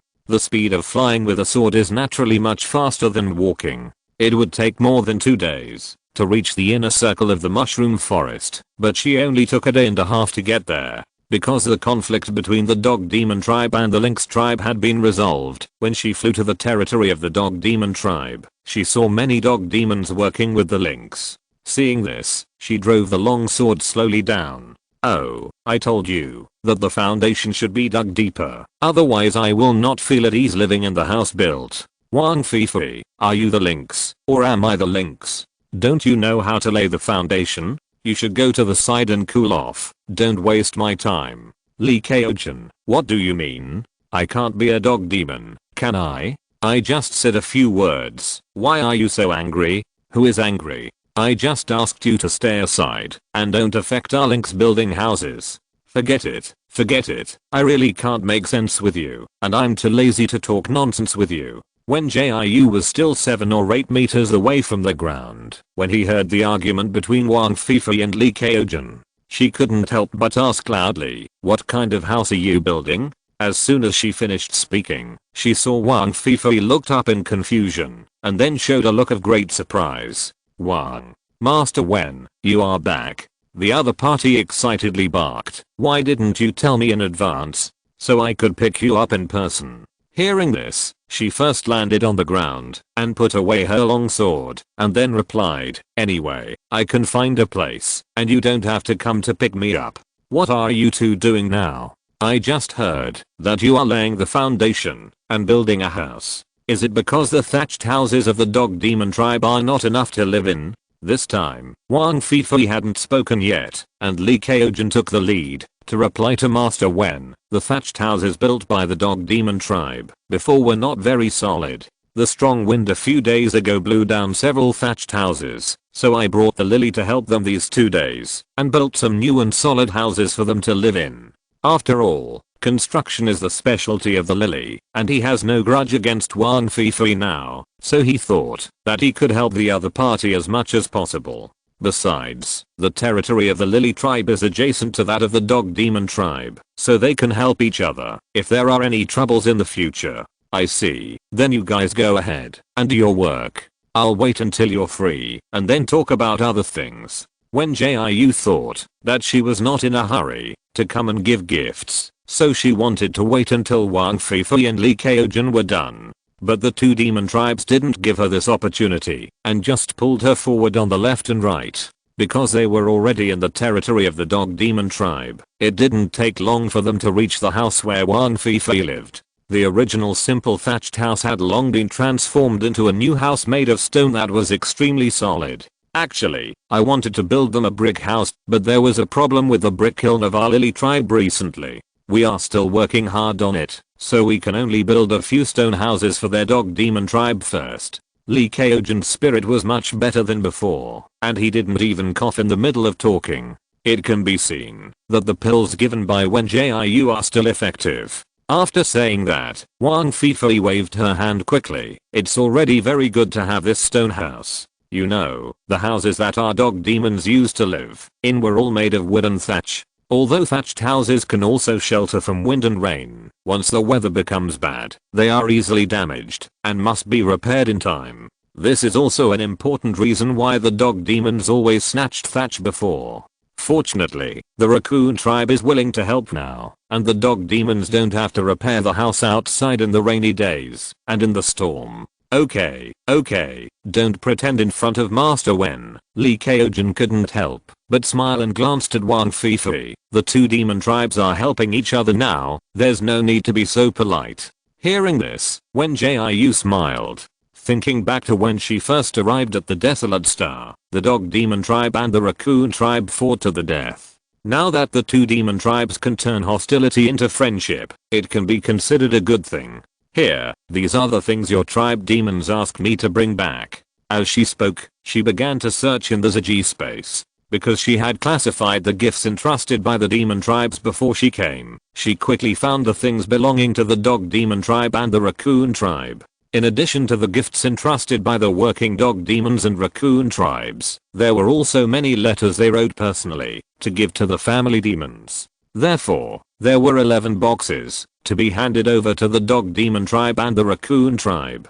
Seeing this, Wang Fifi couldn't help but widen his eyes in joy. There are so many things. The cubs of our tribe are really promising. Master Wen, are the cubs of our tribe doing well in the human world? They shouldn't be naughty and causing trouble for you, right? Although Lee Kaojin was also very happy, he was not as impetuous as Wang Fifi, so he quickly calmed down and asked about the situation of the raccoon tribes in the human world. Source today's first update has been successfully delivered. Please check it out, little angels. 030. If you're listening to this novel on a channel other than Fanfic World, it means they downloaded and uploaded it without effort. We cordially invite you to visit our channel, Mundo Fanfic Novelos. There you'll find the original version of this story and you can explore many other novels of various genres. We're waiting for you to immerse yourself in a world of incredible novels. Chapter 1186. A little gift is here too. When Wen Jiu heard this, he talked about the current situation of the demon tribe, so that Wang Fifi and Lee Kaojin, the tribe leaders, could feel at ease. Although the demon tribesmen who went out to work had communicators and could report their safety to the demon tribesmen and family demons on weekdays, they were not very skilled in operation, so they did not send messages very often, and the content of the messages was usually very brief. It was precisely because of this that Wang Fifi and Lee Kaojin were not in a hurry to see the gifts. After getting Wen Jiu's permission, they opened the two boxes containing the letters. Banban. Wang Fifi called a dog demon. Go call a few more dog demons to send these letters. Although he was the head of the tribe, he could not open the letters of the demon tribe privately. The letters that should be sent to the recipient demon still had to be sent. Then I'll take a look at the letters sent to me first, and I'll take the other letters back to the Lily tribe's territory later. Because Lee Kaojin was in the dog demon tribe's territory at the moment, and the Lily he brought were all working outside, he could only arrange 4 people to distribute the other letters when he returned to the Lily tribe's territory later. The dog demons and Lily, who were brought to the human world by Wen Jiu to work, all wrote letters to the two tribe leaders, Wang Fifi and Lee Kaojin, and described their current lives in detail in the letters. It can be seen that the beautiful picture that Wen Jiu had described was true, because these demon tribes all said that they were living very well, not only had food, drink, clothes, and fun, but also all kinds of novel things they had never seen before. What is this hovercraft? Wang Fifi was fascinated by it and found a few words that he didn't know. And what is this bionic man? Hearing this, Wen Jiu patiently explained it briefly. As soon as she finished speaking, Lee Kaojin exclaimed, "Isn't this hovercraft like a magic weapon? As long as we sit on it, we can fly in the sky. This is too amazing. And this bionic man, I didn't expect that humans can use various metals to make such magical things. It's amazing. It's really amazing. It would be great if we also had a hovercraft, so that if we want to go to other areas in the future, we don't have to borrow a car from the elk tribe. We can fly around in the sky by ourselves." Wang Fifi couldn't help but agree. I saw Dudu said that this hovercraft is very fast. It takes several hours to walk by foot, but it only takes half an hour to use a hovercraft. A dog demon and a raccoon discussed while reading the letter and asked Wen Jiu questions from time to time. Time passed little by little, and soon it was evening.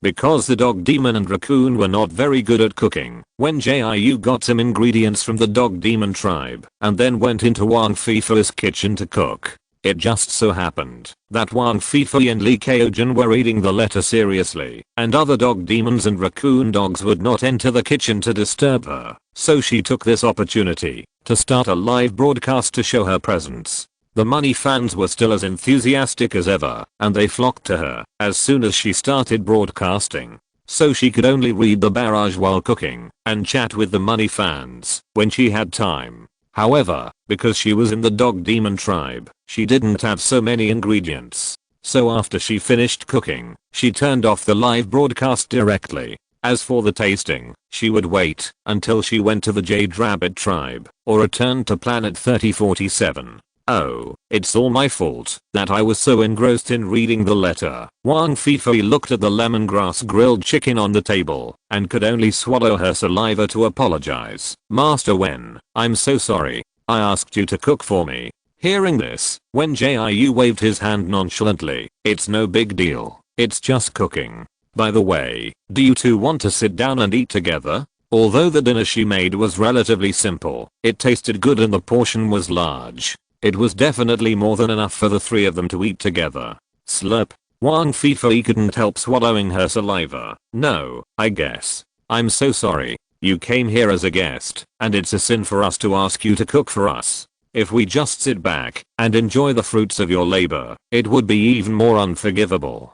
I don't know if Wang Feifui has been with Li Kaojin for too long, but the other party's tone of voice has become more literary. When she heard this, she broke off a chicken leg and handed it over. Here, do you want to eat it? The roasted chicken leg was shiny with oil, and the fresh and fragrant juice kept seeping out of the meat.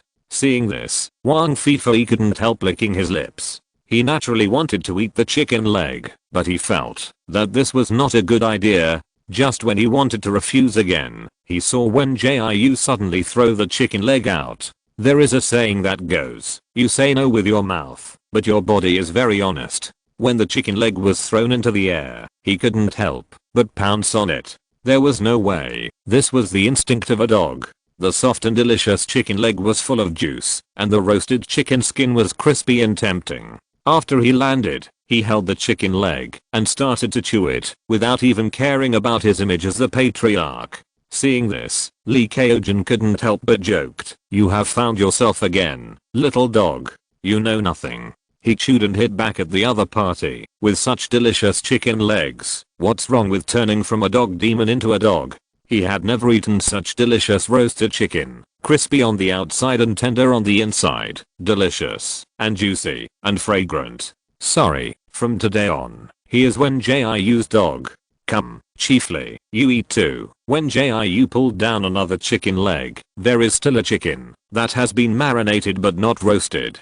If it's not enough, just roast another one.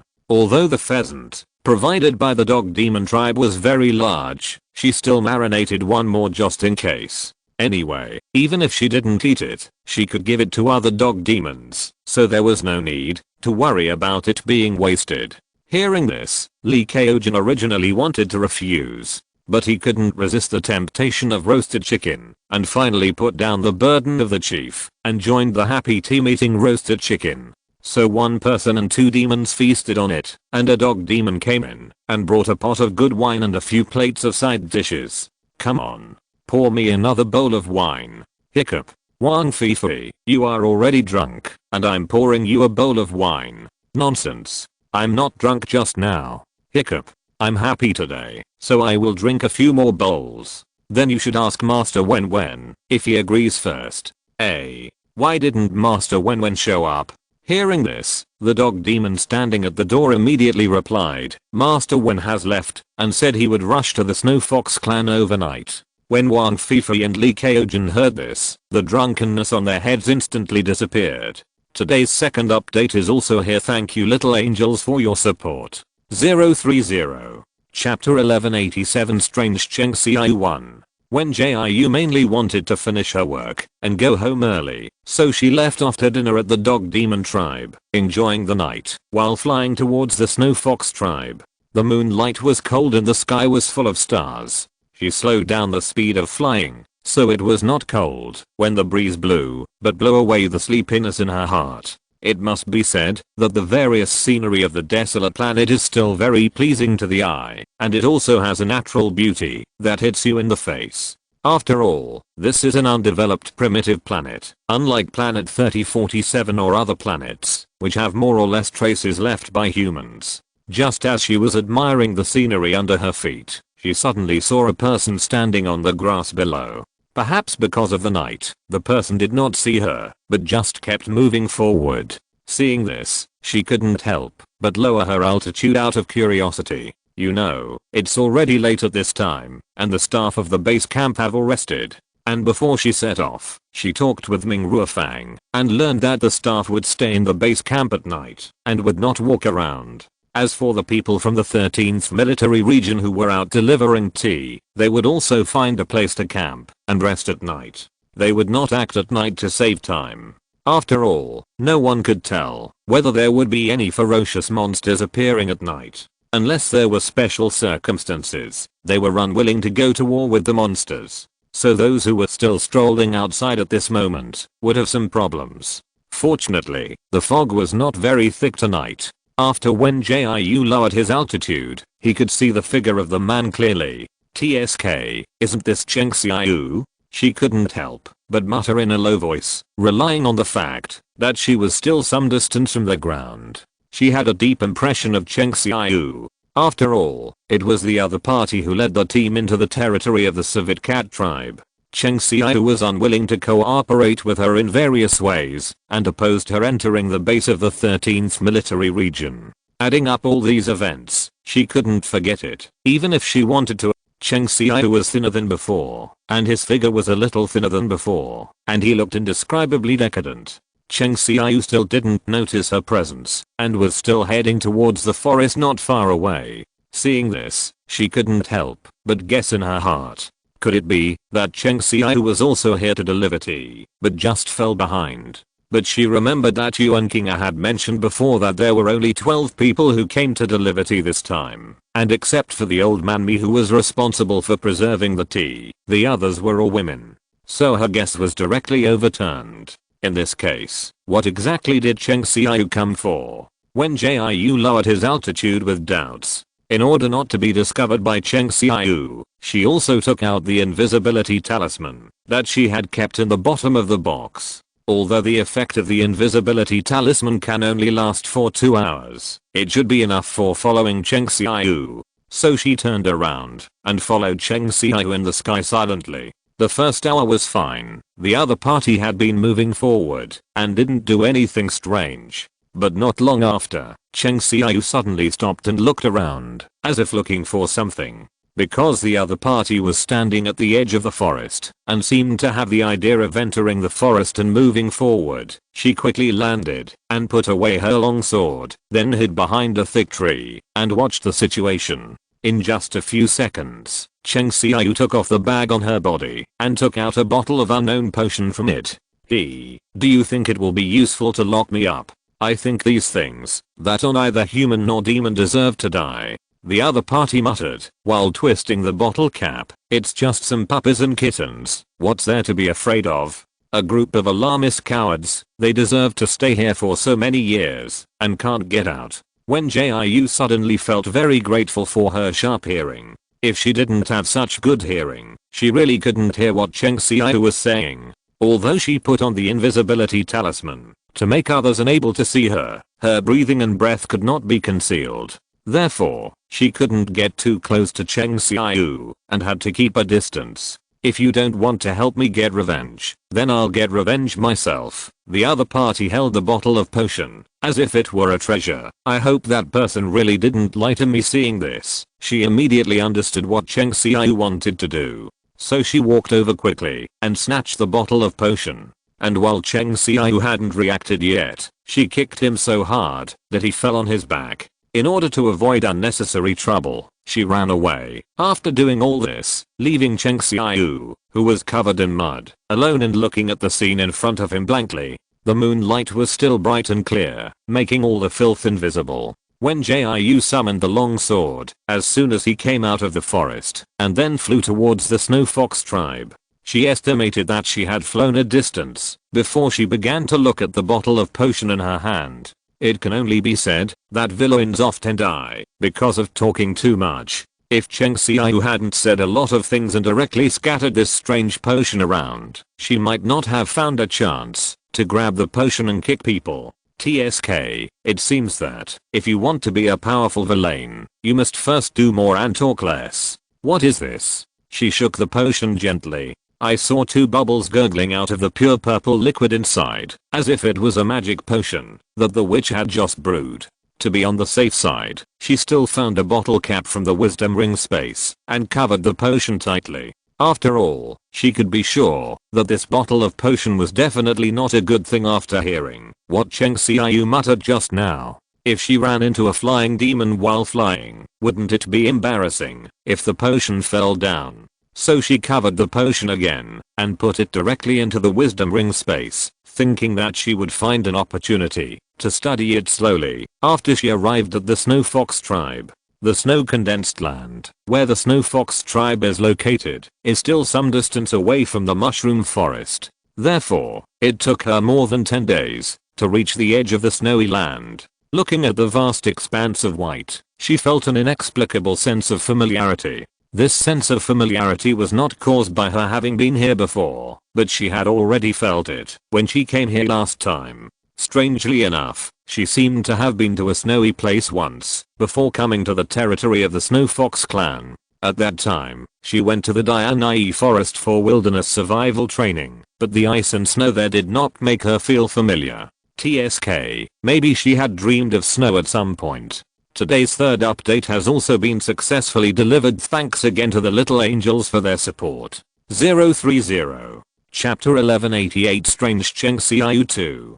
Hello, Master Wen. Hello, Master Wen. Are the cubs of my tribe well behaved in the human world? Have they caused you no trouble? If anything happens, please tell me, and I will send a message through the communicator to educate them. Master Wen, Master Wen. I have arranged for someone to prepare fish soup for you. The fish was just caught this morning and is very fresh. I have also arranged a room for you, the same snow house you stayed in last time. Since you left, I have arranged for someone to clean up every day, and I'm looking forward to your return to continue living there. Hey, Master Wen, what does this letter mean? What kind of hovercraft or robot? Why can't I understand it? And what is Teoiao? Wen Jiu had just entered the territory of the Snow Fox clan when she was seen by Master Hua, who was out fishing. So the other party began to chat with her in various ways, from entering the territory to entering the snow house, with no intention of stopping at all. Although she felt Master Hua's enthusiasm when she came last time, she was still shocked by his words when she returned to the Snow Fox clan this time. How can a fox talk non-stop from morning to night without even breathing or drinking water? Master Wen, what is this bionic man they are talking about? And is this stray animal shelter a place built specifically for the demons? Hearing this, she took a sip of tea before slowly saying, bionic men are also a kind of robot, but they are closer to real people than ordinary robots. The shelter is specially for stray animals, that is, ordinary animals that cannot cultivate into spirits. So that's the case. Mr. Fox nodded suddenly. Then this shelter is pretty good. I heard from some travelers that many homeless animals in the human world will end up being hunted and killed by relevant departments. Before she bought the desolate planet, there were still some humans who loved traveling and adventure and would come here to play. But since the desolate planet became a thing with an owner, no unrelated travelers have come here again. Such a situation does exist, she replied after a moment of silence, but it is still rare. Generally, stray animals will be taken in by shelters and then wait for humans who are willing to adopt them to take them home. Because the chief of the Snow Fox clan, Hu Yi, had some urgent matters to deal with, she could only chat with Mr. Hua. She didn't know what Hu Yi was busy with. She finished drinking the fish soup sent by Mr. Hua and didn't see him. Alas, it's all the fault of those stupid tigers of the Flying Tiger clan. After all, Mr. Hua was an old fox who had lived for 1,000 years, so he naturally saw the doubts in her heart. Not long ago, the Flying Tiger clan had an internal fight, and it is said that Lord White Tiger was injured. Therefore, our Lord Nine-Tailed Fox went out of the mountain to Meng Healing to help. When the other party said this, he also arched his hands towards the sky. This Chief Hu Yi is the disciple of Lord Nine-Tailed Fox. Lord Nine-Tailed Fox is still in Tigerage, so she has to help Lord Nine-Tailed Fox manage the land of condensed snow. So, Chief Hu Yi has been leaving early and returning late recently, and even it is very difficult for me to see her. Hearing this, Wen Jiu couldn't help but fall into deep thought. She remembered that, when she left before, Shenzing said that there was nothing serious in the Flying Tiger clan, but there was just an internal struggle for power, which Beihu could handle. But she has been gone for several months, and Beihu not only did not handle the matter properly, but was even injured and needed help from other great monsters. It seems that she has to set off to the Jade Rabbit clan early to ask Tumaksu what happened recently. Thinking of this, she asked Mr. Hua a few words. Mr. Hu, do you know what's going on with the Flying Tiger clan? This? I really don't know much. The other party put down the letter in his hand and raised his hand to slowly stroke his beard. Onyxu land is far away from the Tigerage, and our Snow Fox clan has never had any contact with the Flying Tiger clan. If it weren't for the Nine-Tailed Fox Lord going out of the mountain to help, causing Chief Hu Yi to be busy early and late, we wouldn't know about this. As soon as she heard this, she understood. If she wanted to know more about the Flying Tiger clan, she would either wait for Hu Yi to come back, or set off as soon as possible to go to the Jade Rabbit clan to inquire. Just as she was thinking about when to set off for the Jade Rabbit clan, she saw Hu Yi push the door and enter. There was a layer of green under the other party's charming eyes, and his originally dazzling face was a little haggard. It can be seen that Hu Yi was really busy during this period, and the other party probably didn't even have time to sleep. Oh my, you're back, Chief Fox Yi. Master Fox Second quickly got out of bed. Master Wen brought back all the letters written by the cubs, as well as the gifts they bought. Look, these 3 big boxes are all filled with their letters, some written to you and me, and some written to the tribe's monsters. Because everyone is still busy fishing outside, I didn't send out the letters to the tribe's monsters. I thought it wouldn't be too late to send out the letters after they're done. And these big boxes are all filled with gifts. Master Wen said that the cubs put notes on the gifts, and we will send them out according to the notes when the time comes. But would you like to take a look first? If there's anything for you. Master Fox Second is a talkative one in the Snow Fox tribe, so he spoke at length when he opened his mouth. Hu Yi knew the temper of Mr. Hua very well, so she quickly waved her hand to interrupt him and said, Mr. Hua, please find a few Snow Fox spirits to move these boxes down first. I want to talk to Master Wen alone for a while. As soon as the voice fell, Mr. Hua stopped talking immediately and then found a few Snow Fox spirits to move all the boxes out. Of course, he was a wise fox. After all the boxes were moved away, he said goodbye to Wen Jiu and then left the snow house. In just a few minutes, only Wen Jiu and Hu Yi were left in the snow house. Chief Hu Yi, long time no see. Wen Jiu took the initiative to greet Hu Yi. I heard that you have been very busy recently. What are you busy about? After saying that, he saw the other party pinching his eyebrows in distress. To be honest, the monsters in the frozen snowland have been restless recently, especially the Snow Wolf tribe next to our Snow Fox tribe. These days, they always attack those weak monsters. For example, the Snow Rabbit tribe and the White Bear tribe have all been attacked to varying degrees. You should know that the big monster guarding our frozen snowland is Lord Nine-Tailed Fox, but Lord Nine-Tailed Fox went to Menghu Ridge some time ago and has not returned. So I, Lord Nine-Tailed Fox's disciple, can only come out to maintain order. When she heard this, she couldn't help but ask curiously, why did the Snow Wolf tribe attack the weak monster tribe? And can the White Bear tribe be regarded as a weak monster tribe? BIU today's first update has been successfully delivered. Please check it out, Little Angels. 030. Chapter 1189 The Demon Tribe is Different 1. After hearing this, Hu Yi couldn't help but laugh and said, although the White Bear clan is strong, they are not good at fighting. In short, it can be summed up in 4 words, strong on the outside, but weak on the inside. As for why the Snow Wolf clan attacks other demon tribes, I still don't understand the reason. I only know that a tiger spirit went to the Snow Wolf clan some time ago, and after that, the Snow Wolf clan began to riot and attack other demon tribes. I originally wanted to find the chief of the Snow Wolf clan to find out the reason, but the chief of the Snow Wolf clan is not willing to see me at all, let alone talk to me calmly. Alas, but you don't have to worry about these things. The Snow Wolf clan has settled down recently. I will go to the chief of the Snow Wolf clan in a few days. Our Snow Fox clan and the Snow Wolf clan still have some friendship, and he shouldn't keep me out. Hearing this, Wen Jiu just nodded slightly. Since Hu Yi can handle the affairs of the Snow Wolf clan, she should not interfere too much. After all, she is a human, not a demon. It is not convenient for her to intervene in such internal fighting among the demons. Different races have different positions. Besides, she is not clear about what happened among the demons. If she intervenes too much, it will easily cause trouble. By the way, do you know the situation of the Flying Tiger clan? It doesn't matter whether she cares or not, but she still has to ask. After all, she is friends with Shenzing and Beihu, and it is normal to care about friends. Hearing this, Hu Yi pondered for a moment before replying, I know a little, but not much. The Flying Tiger clan had an internal fight some time ago, and there has been no result so far. It is said that the guardian demon of the Tiger Ridge, Lord White Tiger, was injured. It is because of this that our Lord Nine-Tailed Fox ran all the way to help.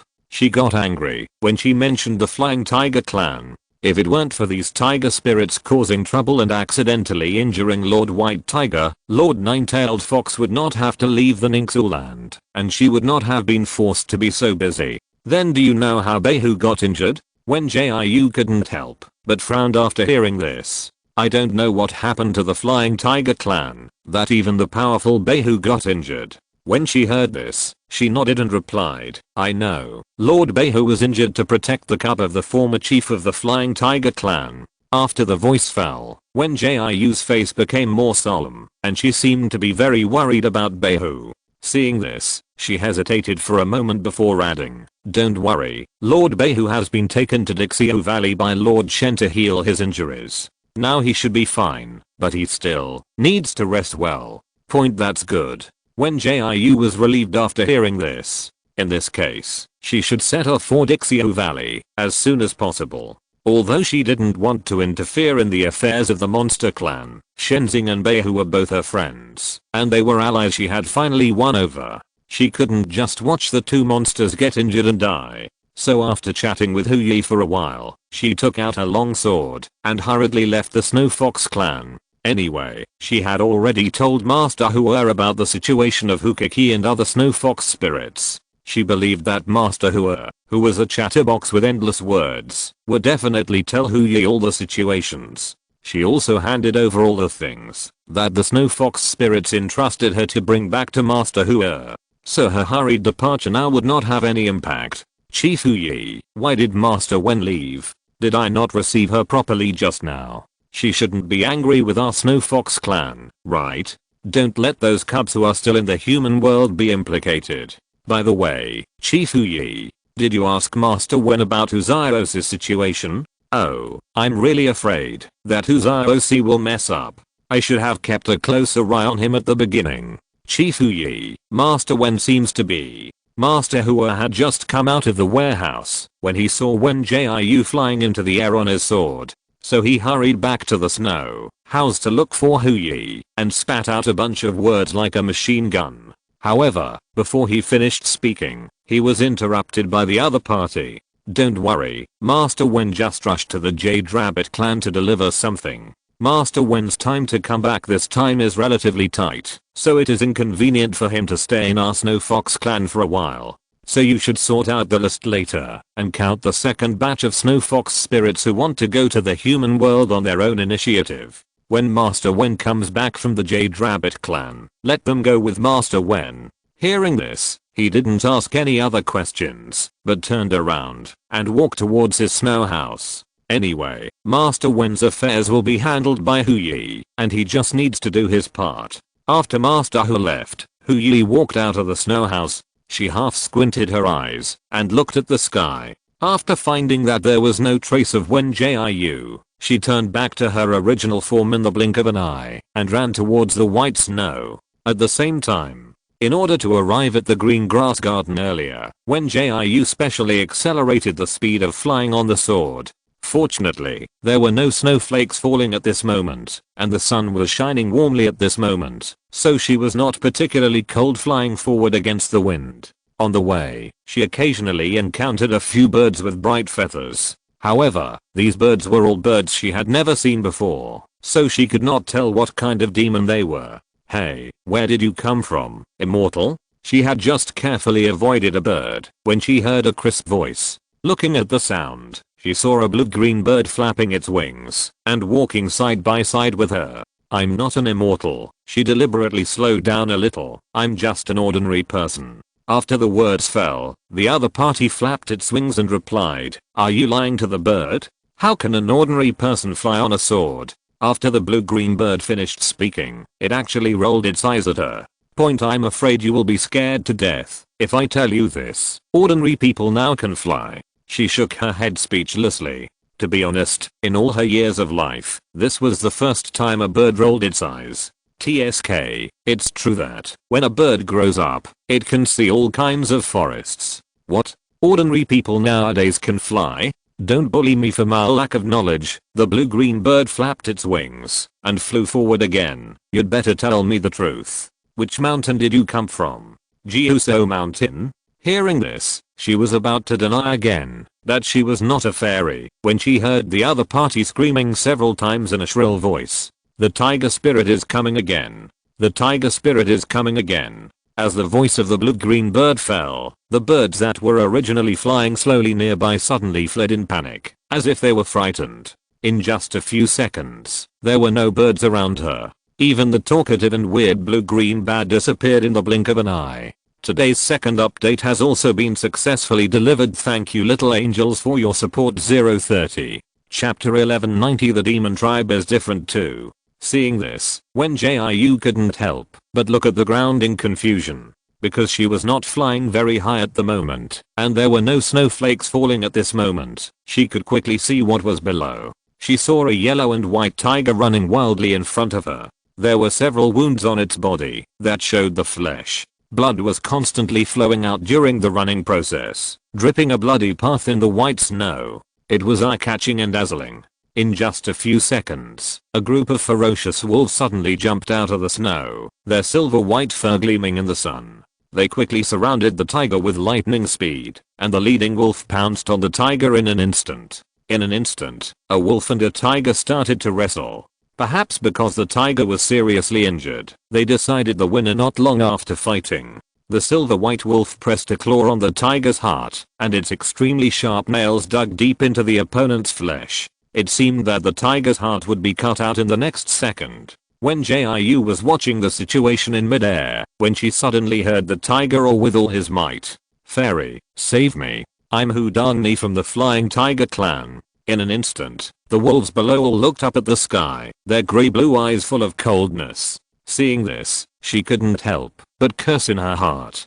Damn it, if she had known, she wouldn't have watched the fun. "Fairy, save me." I don't know what the tiger was thinking, but he actually roared at her again. First of all, she really didn't like tigers now, especially those from the Flying Tiger clan. Secondly, she was really not an immortal, so what did the fight between tigers and wolves have to do with her? So she quickly calmed down and roared back at the tiger, "Climb, climb, climb. Don't disturb me from enjoying the scenery." As soon as the voice fell, the other party was stunned.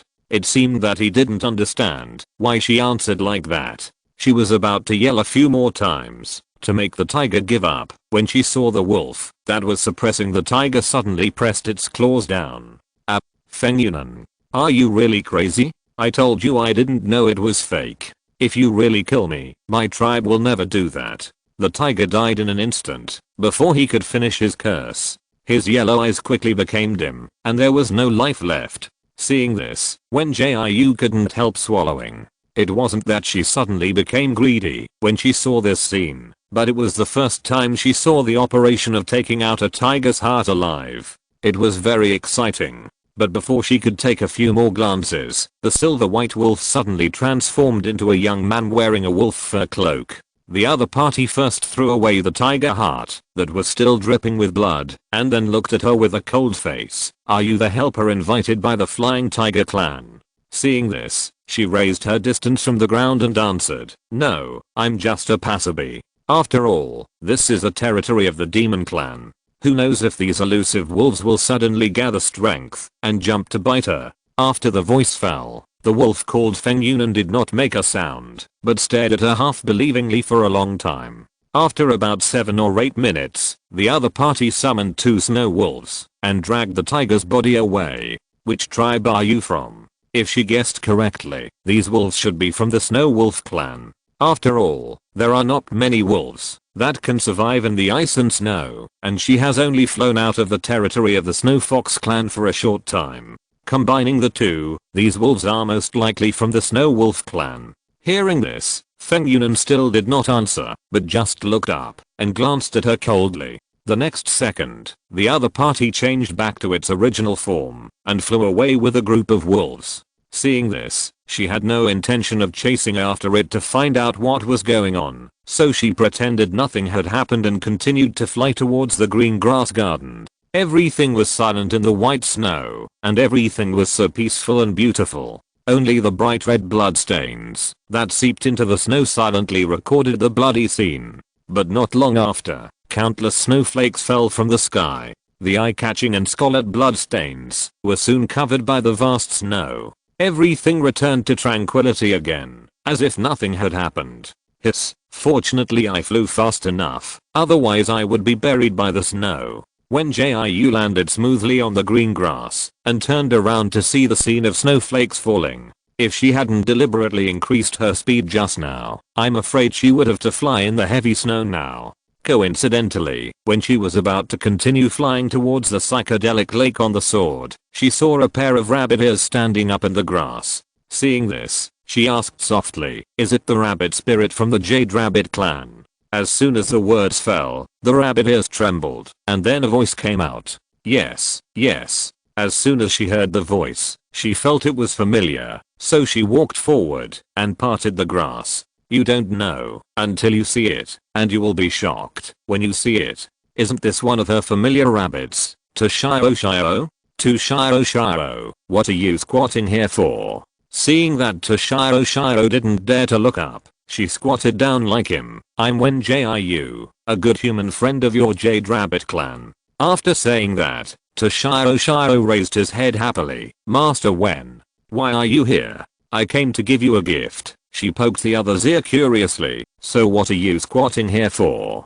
Toshiro Shiro blushed and moved back a few steps. "I was originally waiting for my friend here, but I didn't expect to run into a tiger spirit, so I quickly found a bush to squat, thinking that I would go out after my friend came. I never thought that I didn't wait for my friend, but waited for your arrival." The Jade Rabbit clan and the Snow Rabbit clan have a good relationship, so she has a good friend who is a Snow Rabbit spirit. But the Snow Rabbit clan lives in a cold snowy land and can only eat white radishes and cabbages on weekdays. So she came to the edge of the green grass garden today to give other fruits and vegetables to her friends. "So that's how it is." When Jiu nodded with an understanding look on his face. "Then I'll accompany you. After you deliver the things, we'll go back to Dixie Valley together." Hearing this, she couldn't help but thank him with great joy. The tribe leader was right. Master Wen was really a very good human. "Master Wen, how is my brother doing in the human world?" Toshiro Shio's brother is Tu Beng Beng, who is currently working in the human world. When Jiu knew that Toshiro Shio missed his brother very much, so he simply told him some stories. As for the letters and gifts that Tu Beng Beng entrusted her to bring back, it would be better to give them to Toshiro Shio after returning to the Jade Rabbit clan. After all, Toshiro Shio couldn't carry such a big box too far. As they chatted, Toshiro Shio's Snow Rabbit clan friend arrived. Today's third update has also been successfully delivered. Thank you again for the support of the little angels. 030. Chapter 1191 Long time no see 1. The rabbit spirits of the Snow Rabbit clan and the Jade Rabbit clan are similar in appearance, except that their fur is whiter and thicker and more fluffy. So when Jiu watched a big snowball roll from the snow to the green grass, "Is that your friend?" she poked the rabbit Shio squatting next to her. After she finished speaking, the other party nodded in response, and then turned into its original form, and jumped out of the bushes.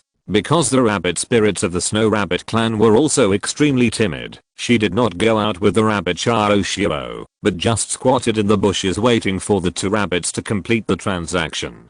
After about 10 minutes, the big snowball rolled towards the snow, while the rabbit Shio walked towards the bushes. It can be seen that the transaction between them has been completed. I saw that you didn't bring a bag when you came out. Where did you get the things for her? When Jiu and the rabbit Shio chatted while walking towards the psychedelic lake, she saw that the rabbit Shio didn't carry a bag like before, so she began to wonder where the other party got the things from. Hearing this, Shio raised his paw and shook it. "This is the magic weapon that the tribe leader lent me, which can store those vegetables, fruits, and melons. Is that so?" She nodded in sudden realization. "Then why didn't you take out this magic weapon when you came out to deliver herbs last time?" She still remembered that when she first met Shio, he was running around with a large bag of herbs. Since Tumaksu has a magic weapon that can store things, why didn't he take it out and use it before? These herbs are more precious than vegetables, fruits, and melons. After saying this, Shio couldn't help but smile shyly and said, "Last time, the tribe leader happened to take the magic weapon away. He was away from home collecting seeds everywhere. Because when Jiu is now in a cooperative relationship with the Jade Rabbit clan, and the rabbit spirits still have a good impression of her, they are willing to tell her if there is anything.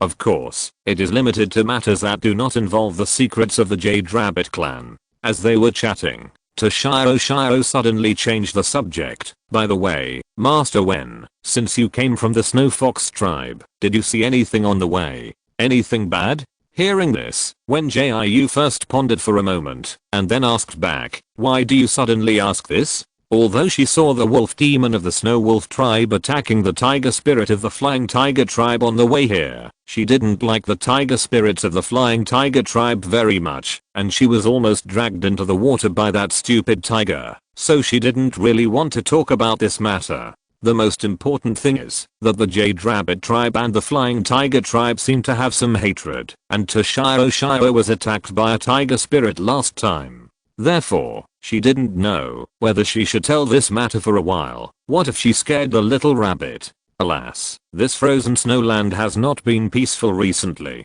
I heard that the wolf demons of the Snow Wolf tribe are like crazy, attacking other demon tribes every day these days. Rabbit Shio couldn't help but sighed when he said this. The reason why my friend left so anxiously just now was because she was worried that she would run into the wolf demons of the Snow Wolf tribe if she stayed out for too long. You also know that the combat power of us rabbit spirits is almost zero. If we run into the wolf demons of the Snow Wolf tribe, we will die. And she just told me that she dug out a tiger heart from the snow while she was on the road. I was scared to death just by listening to it, so I was worried about you. The Snow Wolf clan nowadays is really crazy. They will kill the demons if they meet them. If they meet humans, they will certainly slaughter them in the same way. That's why she asked Wen Jiu a few more questions. If the other party is so unlucky and encounters an attack by the Snow Wolf clan, although she can't help fight back, she can help with treatment.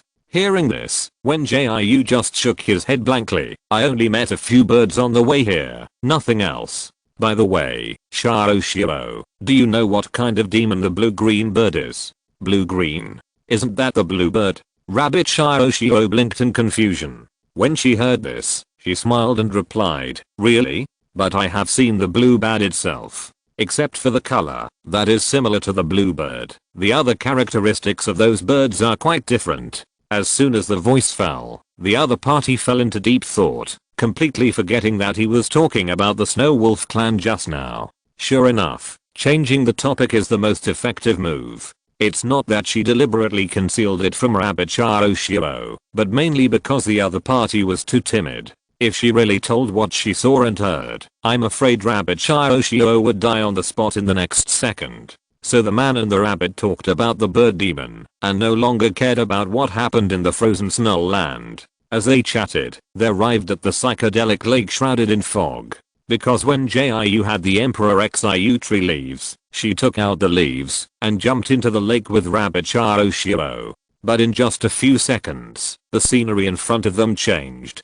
Green mountains and green waters, blue sky and white clouds. The rabbit spirits of the Jade Rabbit clan are still very diligent. Those who should work in the fields are working in the fields, and those who should transport fruits and vegetables are slowly transporting fruits and vegetables. In short, everything is as orderly as usual. Miss Wen, I heard from Shiro that you were here, so I hurried out to look for you. Tumaksu saw Wen Jiu as soon as she came out of Changle Palace. Hey, why didn't you tell me in advance? I was not prepared. Hearing this, Wen Jiu smiled and replied, we are so familiar with each other, what is there to prepare?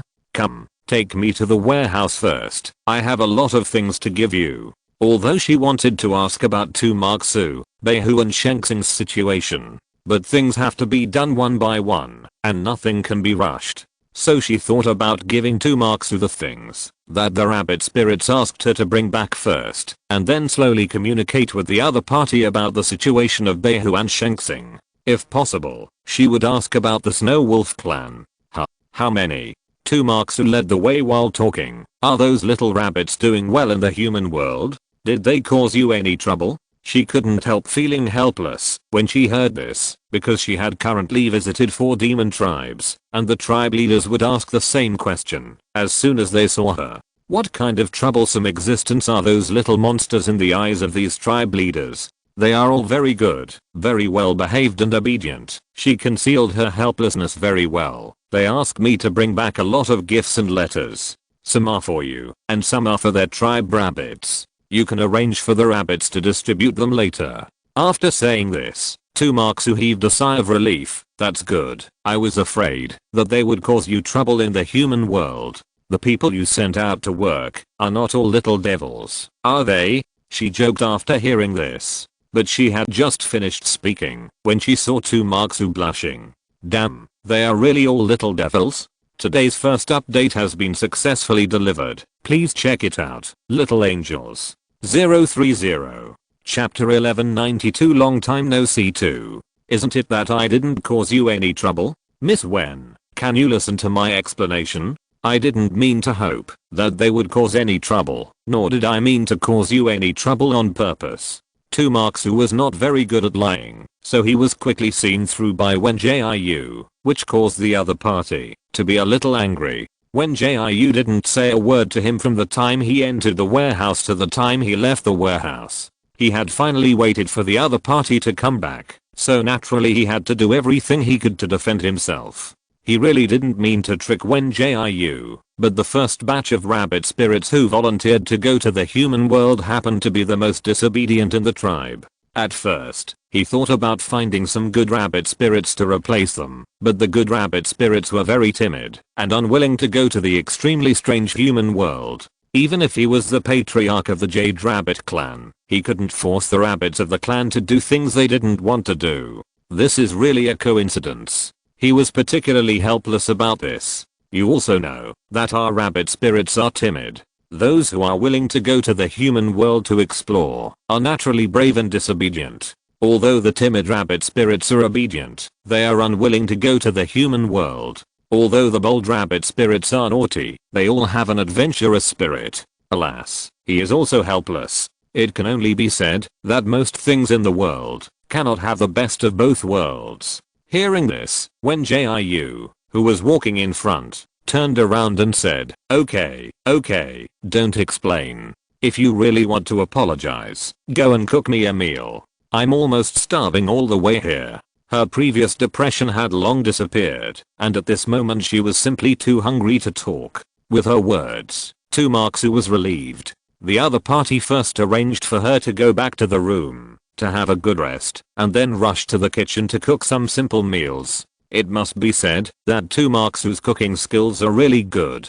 Even if it's just stir frying a potato shreds, it can be fried to an extremely tempting taste. Of course, it is not ruled out that she is so hungry that everything tastes delicious. She ate 2 large bowls of rice with a huff and puff, and then she felt that her stomach was not so hungry anymore. By the way, old Maksu, where did Shenzing go? She didn't feel hungry anymore, so she remembered what she wanted to ask. Also, I heard from the Snow Fox clan's Snow Fox spirit that Beihu was injured some time ago. Is this news true or false? After she finished speaking, she saw Tumaksu's side. Lord Shen and Lord Beihu are now recuperating with Emperor Xiu, and the great elder of our clan is helping to take care of them. Lord Beihu is indeed injured, but he is almost healed now, so you don't have to worry too much about him. When she heard this, she couldn't help but frowned. Why is Shenzing also injured? Were they beaten by some ancient monster? She thought that, even if Shenzing was not very good at fighting, Beihu was a very capable and resistant existence, and the 2 monsters together would not be seriously injured.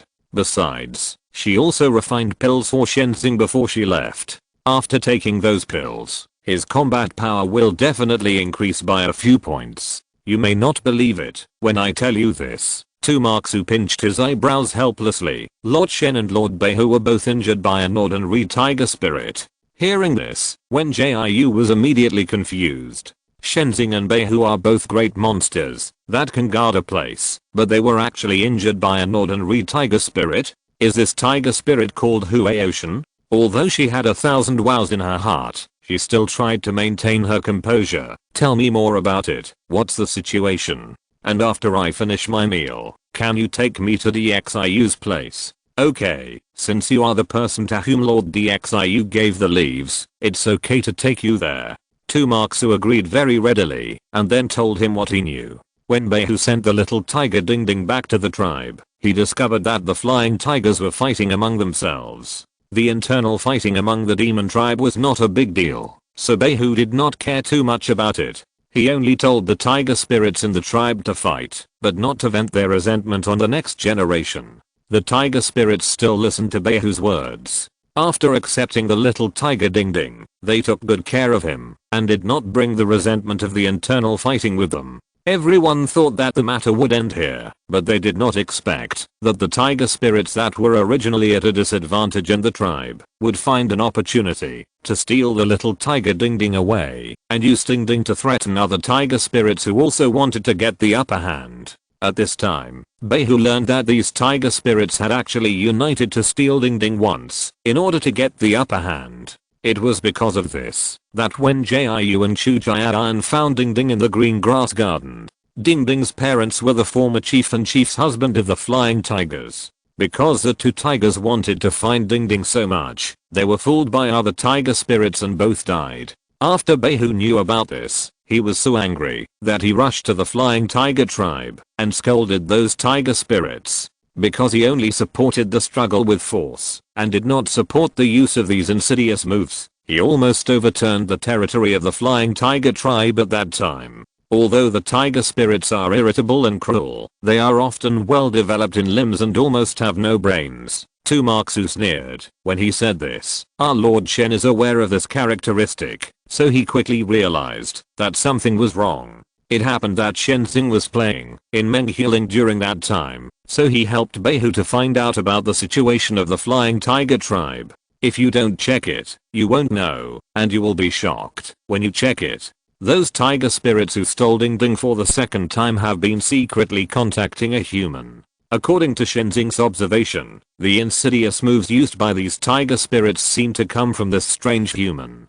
After Shenzing told Beihu about his discovery, Beihu got angry and rushed to the flying tiger clan and beat up all the tiger spirits on the spot. But the tiger spirits not only refused to admit their mistakes, but also said that the human was a fairy from heaven who came to show them the way. I think those tiger spirits are really brainless. All the humans on this planet have died a long time ago. Even the immortals who have ascended to heaven are no exception. If any of their tigers were willing to go to Jiuso Mountain to take a look, they would know that it was an empty mountain a long time ago. Tumaksu really hated the tiger spirits of the flying tiger clan, so she couldn't help but complain about them. Hearing this, Wen Jiu couldn't help but frown and asked a few questions. Is the human who helped to make plans a man or a woman? And how did Beihu and Shenzing get injured by ordinary tiger spirits? Tell me these key points first. Although she kept silently saying that it shouldn't be so coincidental, some things are really very coincidental. Master Shen said that the man was a man. Tumaksu answered these questions immediately. As for how Master Shen and Master Beihu were injured by ordinary tiger spirits, I'm afraid you have to ask them yourself. Today's second update has also been successfully delivered. Thank you to every little angel for your support. 030. If you're listening to this novel on a channel other than Fanfic World, it means they downloaded and uploaded it without effort. We cordially invite you to visit our channel, Mundo Fanfic Novelos. There you'll find the original version of this story and you can explore many other novels of various genres. We're waiting for you to immerse yourself in a world of incredible novels. Chapter 1193. Why is someone causing trouble again? It's not that Tumaksu deliberately kept it a secret, but he really didn't know about it. Shenzing and Beihu were both great monsters guarding a place, but they were injured by an ordinary tiger spirit. It was embarrassing to talk about this matter, so who would be willing to tell the details? So, if Wen Jiu wanted to know more details, she had to find Shenzing and Beihu. So she decisively put down her ice bowl and asked Tumaksu to take her to the valley where DXIU was. Because she had the leaf that DXIU gave her, Tumaksu readily agreed and took her to the destination quickly. The grass was green and the breeze was cool. Some of the small animals around were drinking water by the stream, and some were dozing off by the protruding tree roots. No matter how many times she came here, she would be surprised by the tranquility and beauty here. It was a pity that the DXIU was still sleeping and had not woken up, and only the green treetops showed vitality. Is the white tiger lying here? Where is the Mirage River? When Jiu saw the white tiger lying under the tree, as soon as he approached, the other party was still lying on his back with his belly exposed and sleeping soundly. The snoring from time to time was as deafening as thunder. Hearing this, Tumaksu first drooped her ears and then pointed to the emerald green tree canopy. Lord Mirage likes to rest up there. After hearing this, she nodded to show that she understood and then took out a pair of earplugs from the wisdom ring space and put them on. Her hearing is no less than that of Tumaksu, who is a rabbit, so she has to protect her ears. Because the white tiger and the Mirage River were resting at this time, she and Tumaksu found a tree root to sit down and chat about the human world. However, due to the white tiger's deafening snoring, she had to open the light screen panel to type. Otherwise Tumaksu couldn't hear what she was saying at all. As they chatted, they didn't wait for Shenzing and Beihu, but they waited for the elder who hadn't been seen for a long time. Thanks to Beihu snoring, the three of them couldn't talk face to face and could only communicate through gestures. The elder first pointed at himself, then at the bamboo basket next to him, and then at Beihu who was still sleeping. When Jiu could understand this, so he nodded to show his understanding, and then typed a line of words on the light screen panel, indicating the reason why he and Tumaksu came here. Fortunately, the light screen panel has a handwriting function, so even if the system doesn't enter the monster text, she can write it in handwriting. Seeing this, the elder nodded this time. Then the man and the monster communicated with each other through sign language in the light screen panel in the midst of the snoring. It wasn't until the orange-red light appeared on the horizon that Beihu woke up in a daze. Seeing this, Wen Jiu couldn't help but snorted coldly. Lord Beihu is sleeping so soundly. Did you sleep well? Oh. Beihu was still a little sleepy, so his mind was not very clear. After a long while, he spoke again. Wen Jiu, why are you here? When Jiu first unplugged the earplugs and then stood up, I came to find you and Shenzing. I heard that you were injured, so I had to come to visit. Beihu's real age is much older than her, so it's okay for her to tease that he is an old man. Point which bastard said that? I'm not injured. Beihu roared fiercely while glaring at Tumaksu. I just sprained my ankle while walking some time ago. This little injury is nothing. Seeing this, she couldn't help but shook her head. TSK, we are so familiar with each other, you should tell the truth. It just so happens that I'm here today and I can make you a pill to help your injury recover. If you put aside your pride and come to me tomorrow, I may not be willing to make you a pill. Besides, I have to deliver things to other monster tribes, and I won't stay in Dixio Valley for too long. Behu retracted his gaze after hearing this, and then replied shyly, we were ambushed when fighting with a little monster, causing me and brother Shen to suffer minor injuries. In fact, we are almost healed now, and we can go out for revenge after a few days of rest. At this point, he blushed and looked at Wen Jiu and continued, but if you are willing to give me the elixir, I will be happy to accept it. Although he wanted to ask Wen Jiu to help check it out and refine a few furnaces of elixir to replenish his body, he felt that it was too embarrassing to be injured by an ordinary tiger spirit. Even if he was so straightforward, he was embarrassed to tell it. There is no problem with giving me the elixir, but you have to tell me the truth. When Jiu saw that Behu's mouth was a little loose, so she took advantage of it and asked for information. How did you get injured by that little demon? And what happened to you in the Flying Tiger clan? She was afraid that Behu would not tell the truth because of face, so she added lazily before the other party answered. Don't even think about hiding anything from me. Your injury has spread to all the monsters. As soon as the words fell, Behu turned over and howled to the sky. Nine-tailed fox, you shameless bastard. I promised to give you 3 treasures, but you told others about my injury. Do you think I will bite you to death when I get back? Seeing this, Wen Jiu could only bite his lips to prevent himself from laughing out loud. After Behu calmed down a little, she expressed her thoughts. In fact, I don't think it was necessarily the nine-tailed fox who leaked the secret. After all, she is not the only one who knows about your injury. Don't the tiger spirits of the Flying Tiger clan also know about it? Although she and the nine-tailed fox were strangers, she felt that a great monster who could guard a place should not do such a thing. And the nine-tailed fox was really helping Behu, and had not returned to the Ningxu land for several days. Under such a busy situation, the other party would not have time to spread Behu's jokes. Behu got angry when he heard the word Flying Tiger tribe, and he told the whole story in detail. She had known about the previous things from Tumaksu a long time ago, and it was the first time she heard about what happened later. Because Behu knew that there were humans doing things in secret, he went to the Flying Tiger tribe to find those tiger spirits angrily. But those tiger spirits not only did not listen to his advice, but also said that the human was an immortal who came down from the sky. Behu was one of the divine beasts in the past, so he naturally knew that immortals had long been extinct, and he realized that someone was deceiving these tiger spirits. He originally wanted those tiger spirits to find the so-called immortal, and he would confront the immortal face to face, and then teach the other party a lesson. He never thought that when the tiger spirits learned that he was looking for an immortal, they suddenly started to besiege him like crazy. Today's 3rd update has also been successfully delivered.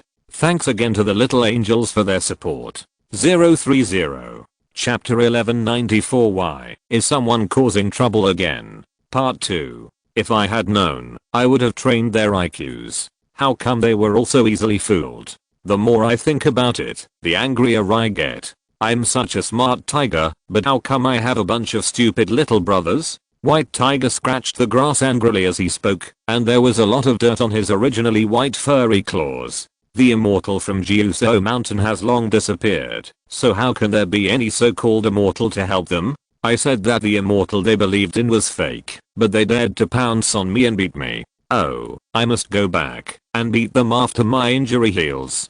Before White Tiger finished speaking, a cloud of smoke floated down from the treetops. In the blink of an eye, the cloud of smoke condensed into a human shape. Seeing this, Wen Jiu breathed a sigh of relief. Mirage Zing, you are finally awake. She had been listening to White Tiger's cursing for a while, and she really wanted to hear some other sounds to cleanse her ears. It was not because Behu's voice was unpleasant, but because his voice was too loud, which hurt her ears. Why are you here? Shenzing's eyes were still a little tired. Behu snoring is louder than thunder. I have to wake up, even if I don't want to. When she heard this, she understood that Shenzing had actually woken up a long time ago, but he had been staying in the tree and didn't come down to join the chat. So she first opened a nougat and ate it, and then slowly replied, I originally came to find Tu Marksu, but I heard from the monsters that you and Behu were injured, so I rushed over to see how you two were. Point, it's okay, as long as you don't die. What else can I do? Shenzing half squinted in displeasure. Wait, who told you these things? Hearing this, she repeated what she had said to Behu before. In fact, she was not a gossipy person, but the fact that Behu and Shenzing were injured had long been known to all the monsters. Even the dog demon tribe and the raccoon tribe far away in the mushroom forest knew that Behu was injured. Shenzing shut up when he heard this. It can be seen that he is in a bad mood. Because this is the second time he has encountered such a thing, his mood is completely different from Behu. If the other party feels embarrassed, then he feels doubly embarrassed. After all, he is a big demon guarding a place, and he is also very good at formations and creating illusions. Even if he is not good at hard battles, he should not be injured twice, and both times were injured by ordinary demons. Therefore, he really doesn't want other demons to know that he was injured and in seclusion again. Unexpectedly, even when Jiu knew about it. Some things have already happened, so don't think about them anymore. This face can't be eaten. You have the time to get angry here. Why not adjust your body first, and then go back to avenge the previous shame? When Jiu saw through Shenzing's thoughts and said a few words to comfort him. It's just that she is not good at comforting others, so her words are dry. After she finished speaking, Shenzing was silent for a moment before replying, I know, so if you want to ask anything else, just say it. Because he had listened for a long time in the tree before, he knew Wen Jiu's real purpose. Since the other party already knew all this, he had nothing to hide. Besides, Wen Jiu and he were still friends, and based on this relationship alone, he would not deliberately hide it from the other party. To be honest, I really don't know what to ask you first, because I have too many questions to ask. Why don't you add something that Behu didn't say? When Jiu mainly saw that Shenzing's face was not good, so he wanted to let the other party say something to ease the situation. After the voice fell, Shenzing sighed lightly and then told the whole story. Because Behu had already told most of the story, Shenzing only added some small details. For example, the reason why the little tiger Ding Ding disappeared for the second time, the changes of those tiger spirits, where the so-called immortals came from, and how they were injured by ordinary tiger spirits, etc. What attracted Wen Jiu the most was how Shenzing and Behu were injured. Shenzing said that he saw a tiger spirit at that time, wearing a necklace that seemed to be made of moon shadow crystal. After the tiger spirit took off the necklace, it suddenly became stronger and pounced on the attack.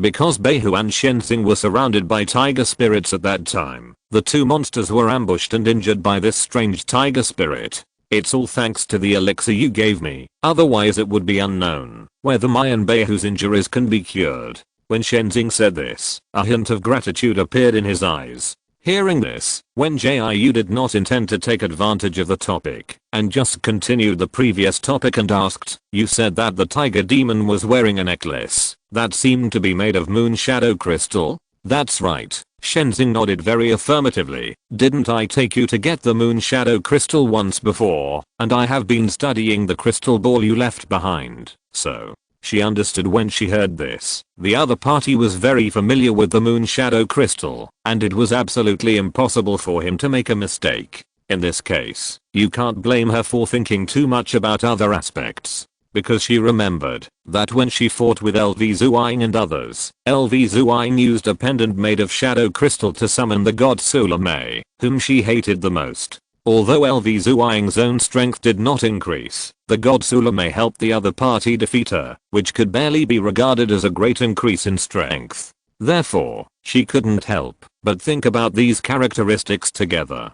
Just when she was fascinated by her thoughts, she heard Shenzing add a few words. Before I was injured, I used my ability to spy on the recent memories of a tiger spirit and found out that the immortal they were talking about was actually just an ordinary human. There was no spiritual energy fluctuation on his body, nor was there any demonic aura around him. She couldn't help but be stunned for a moment after hearing this, and then asked, "Just an ordinary human? Did you see his appearance or other characteristics clearly?" Unfortunately, no. That person was very careful when he moved, and he always wore a cloak to cover his face. The other party sighed when he said this, "But I can feel his breath, and it is a breath I have seen before. So I can be sure of one thing, he is someone I have seen before." Hearing this, she thought for a moment before expressing her guess. "Do you think that person is from the 13th military district?" It's not that she wanted to throw dirty water on the 13th military district, but it was an intuition that came to her after a simple analysis. Before the words fell, the great elder beside him interrupted Shenzing, who had not yet answered. "Impossible. The people in the 13th military region are all good people. The first update of the day has been successfully delivered. Thank you little angels for your support and love. 030. Whispering, I have a lot of things to do today, so I need to take a break.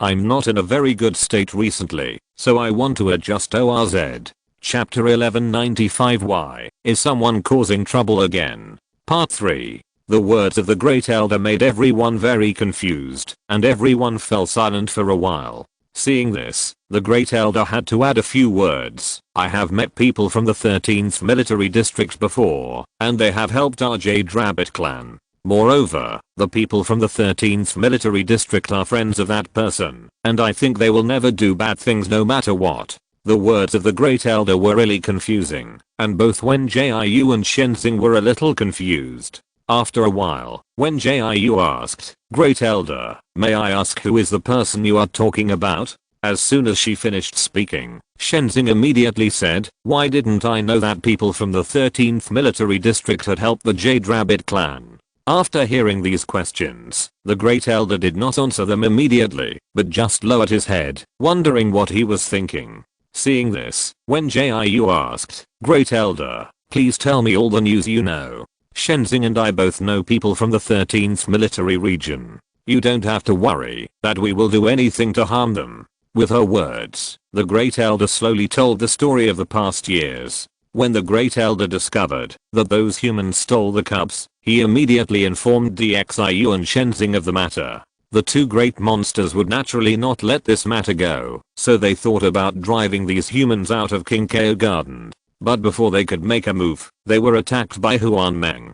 Shenzing was seriously injured and fell into a coma, and DXIU was trapped in the illusion created by Huan Meng because he could not get too far away from his body. Under the leadership of Huan Meng, those humans robbed the cubs from various monster tribes in Kinkeo Garden. If the great monsters guarding other areas had not learned the news and rushed over in time, I'm afraid that the monster tribes in Kinkeo Garden would have suffered a tragic end. However, those humans still refused to give up. Even if they were driven away by other big monsters, they would occasionally come back to steal the cubs. Therefore, the monsters were in a panic during that period, and no one dared to leave the cubs outside. It was not until a new group of humans suddenly appeared and drove away all the humans who stole the cubs that the lives of the monsters returned to peace again. And that group of new humans claimed that they were from the 13th military district and would always live in peace with the monsters. The elder was reluctant to trust them at first.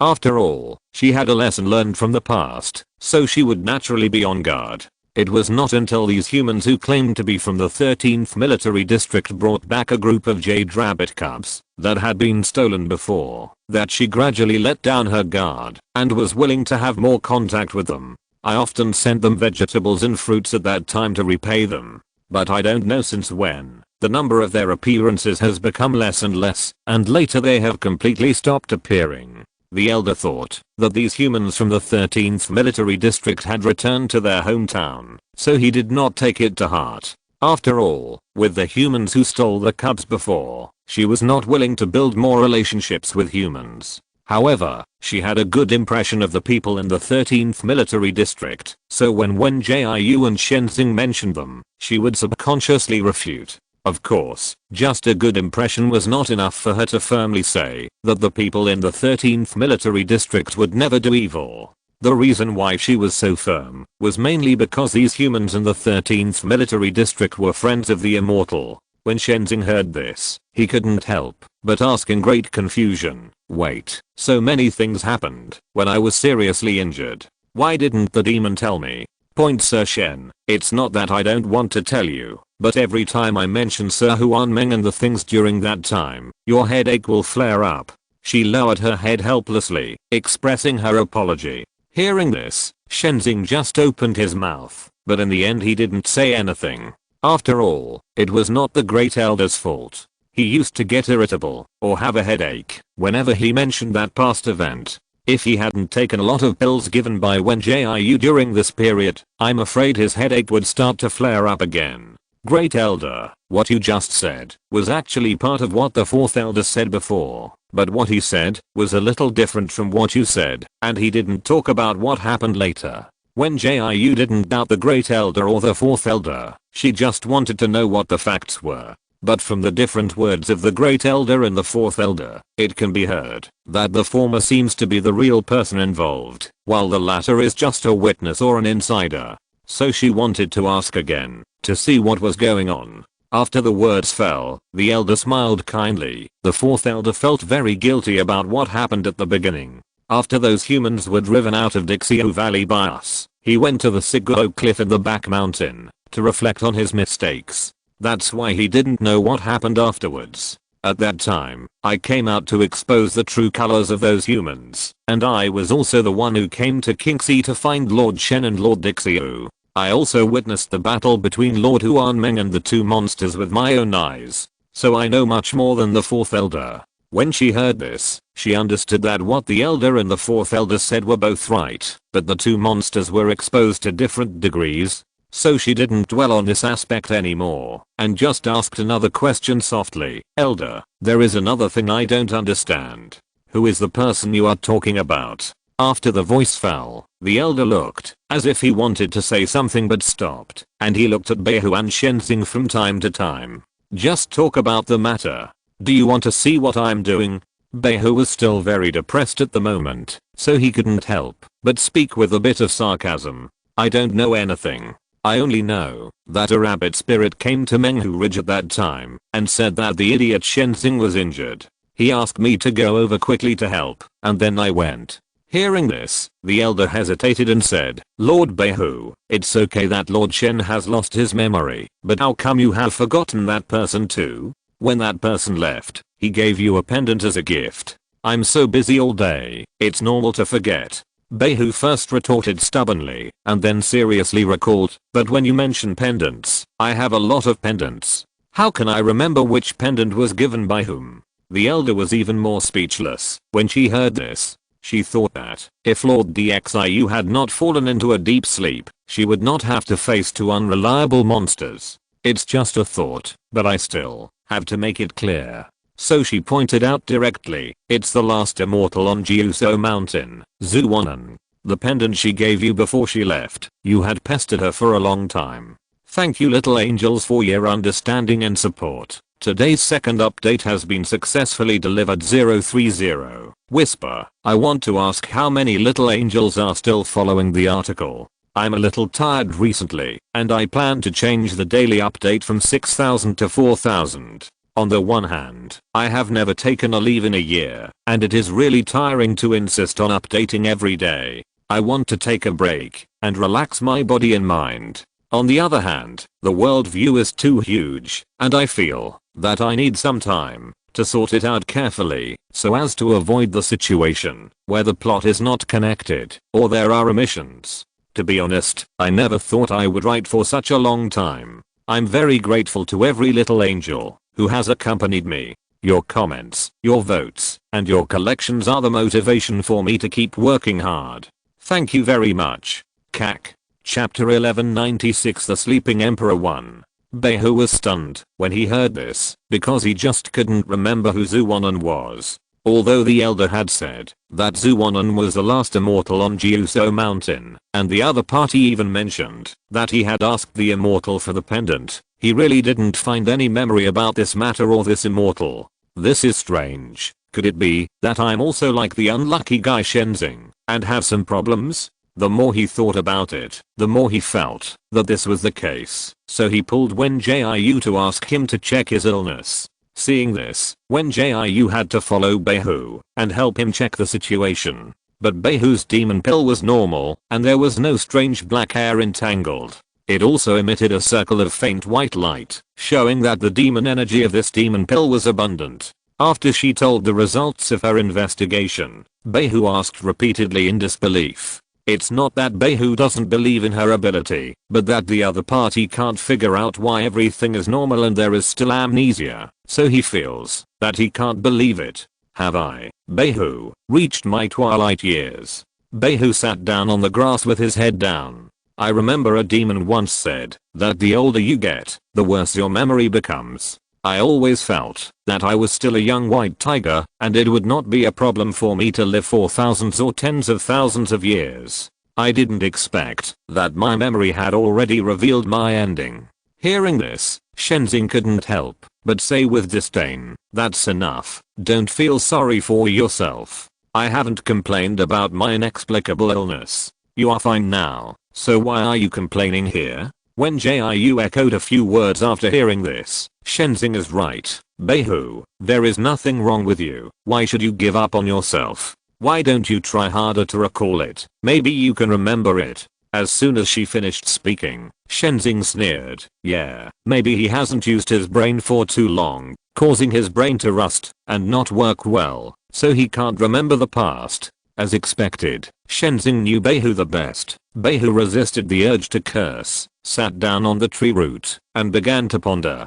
Because Beihu needed to be alone for a while, Wen Jiu went to the other side of Dixie with Shenzing, the elder, and Tu Marksu, who had been watching the show. Wen Jiu first asked about Shenzing's recent situation, and helped him to explore his body again, so that he could choose which elixir to use next. Then she chatted with Tu Marksu and the elder, mainly to explain the situation of the rabbit spirits in the human world, so that the two managers of the Jade Rabbit clan could rest assured. While chatting, Beihu roared. So one person and 3 monsters returned to the original place, and saw that Beihu had transformed into a human, and the expression on his fierce face kept changing. Sometimes he was happy, sometimes worried, sometimes confused, and sometimes angry. It was like a paint tray overturned, with everything. Little white tiger, did you remember it or not? Wen Jiu teased Beihu when he saw her like this. As soon as she finished speaking, the other party replied, of course I remembered it. That's why I feel complicated now, because I remembered it, you know? Then tell me what you remember, Shenzing asked closely behind him. Actually, I think the name Zuonon is quite familiar. I think I should know, or have heard of this person. It's not that Shenzing doesn't want to recall, but he is afraid that he will suddenly get sick again, which will make the demon panic. So he can only listen to what Beihu says first, and then recall it according to his own situation. In short, it is to see if he will get sick first. Hearing this, Beihu couldn't help but look at him with a complicated expression. Oh, forget it. You have amnesia and a headache, so I won't bother with you so much. This Zuonon is indeed the last immortal on Jiuso Mountain, but she left our place hundreds of years ago, saying that she felt the guidance of fate, and was going to find other living humans. As for where she was going, she didn't say. She just came to find you, me, DXIU and other big monsters before leaving, and left a gift for each of us. Mine is the pendant you gave to Wen Jiu. Yours seems to be a very powerful talisman. As for DXIU's, I really can't remember it. Anyway, she also left a gift. But to be honest, it's only when I think about it seriously that I remember that I have such an immortal friend. It's really strange. Logically speaking, Zuonon is not only a friend of us big monsters, but also the last immortal on Jiuso Mountain. I shouldn't forget her easily. This is really very strange. Beihu talked a lot, and Shenzing was stunned. Wen Jiu, as a bystander, understood it, but she didn't rush to say what she was thinking. Instead, she waited for Beihu and Shenzing to communicate first. After all, she didn't know this immortal named Zuonon, and she wanted to know more about this person before asking slowly. Talisman? Shenzing couldn't help but frowned in confusion. Let me think about it. After listening to Beihu's words just now, He didn't have any symptoms of discomfort, so he planned to think about the past. If there was no headache, it meant that his illness would be cured soon. Although when Jiu said that he would be cured after taking the elixir for a while, the other party did not say what the problem was now. Therefore, he wanted to test it himself. When Jiu saw that Shenzing also wanted to ponder, so he simply sat on the roots of the tree. Anyway, she didn't talk, so it wouldn't be considered a disturbance, so she might as well sit down and rest for a while. Seeing her like this, the other demons followed her and sat down, quietly waiting for Shenzing to recall. After waiting for half an hour, Shenzing finally made some movement. However, this movement was not the movement they wanted, because Shenzing's headache seemed to have recurred. Old Shen, what's wrong with you? Are you sick again? Beihu walked forward anxiously and supported Shenzing, who was sweating profusely. Wen Jiu, come and see him quickly, is he sick again? Hearing this, Wen Jiu hurried over to check. Shenzing had the same symptoms as before, his lips were white and sweating, and his legs were shaking and unable to stand. So she quickly ordered Beihu to lay Shenzing flat on the ground, then took out a pill from the wisdom ring space and crushed it, then opened Shenzing's mouth and stuffed the pill powder into it. The next second, the color of the Mirage River's face gradually changed from pale to rosy. But before everyone had time to be happy, they saw that the Mirage River was covered by a layer of green light. The first update of the day has been successfully delivered. Thank you little angels for your support. 030, whisper. From now on, there will be 2 updates every day normally. There will be 2 updates in the early morning. If I'm busy, there will be 1 update in the evening, and 1 update in the afternoon. In short, there will definitely be 2 updates. I hope the little angels can understand. ORZ, but I will try to recover as soon as possible. I hope that after a few days of rest, I will still be full of energy. I can keep posting 3 updates a day. Thank you again to every little angel who has been with me and supported me for a long time. You are my motivation to persevere. Love you. 030. Chapter 1197, The Sleeping Emperor 2. Under the cover of this faint green light, the expression of the Mirage River slowly changed from the initial pain to joy and even relaxation. Seeing this, Wen Jiu approached Tu Marksu and asked in a low voice, what's going on? It's hard to say. The other party's tone was a little hesitant. From past experience, this is a phenomenon that will only occur when Lord Diu uses a healing spell. But Lord Diu hasn't woken up yet, so I'm a little confused. When she heard this, she looked up and saw the green tree crowns shaking gently, and one after another light balls slowly fell down and condensed on the green light covering the Mirage River. It really looked like what Tu Marksu said, that Diu was using some kind of healing spell. But the problem is that Diu hasn't woken up yet. How can this healing spell be used? Even if she has thousands of questions in her mind, she has to wait until the green light disappears. After all, everyone's attention is now focused on Mirage River. After waiting for about 7 or 8 minutes, the green light gradually dissipated. Shenzing's face was ruddy, and his breathing became stable, as if he was in great health. Old Shen, how do you feel now? Beihu rushed over and helped Shenzing up, his eyes full of concern.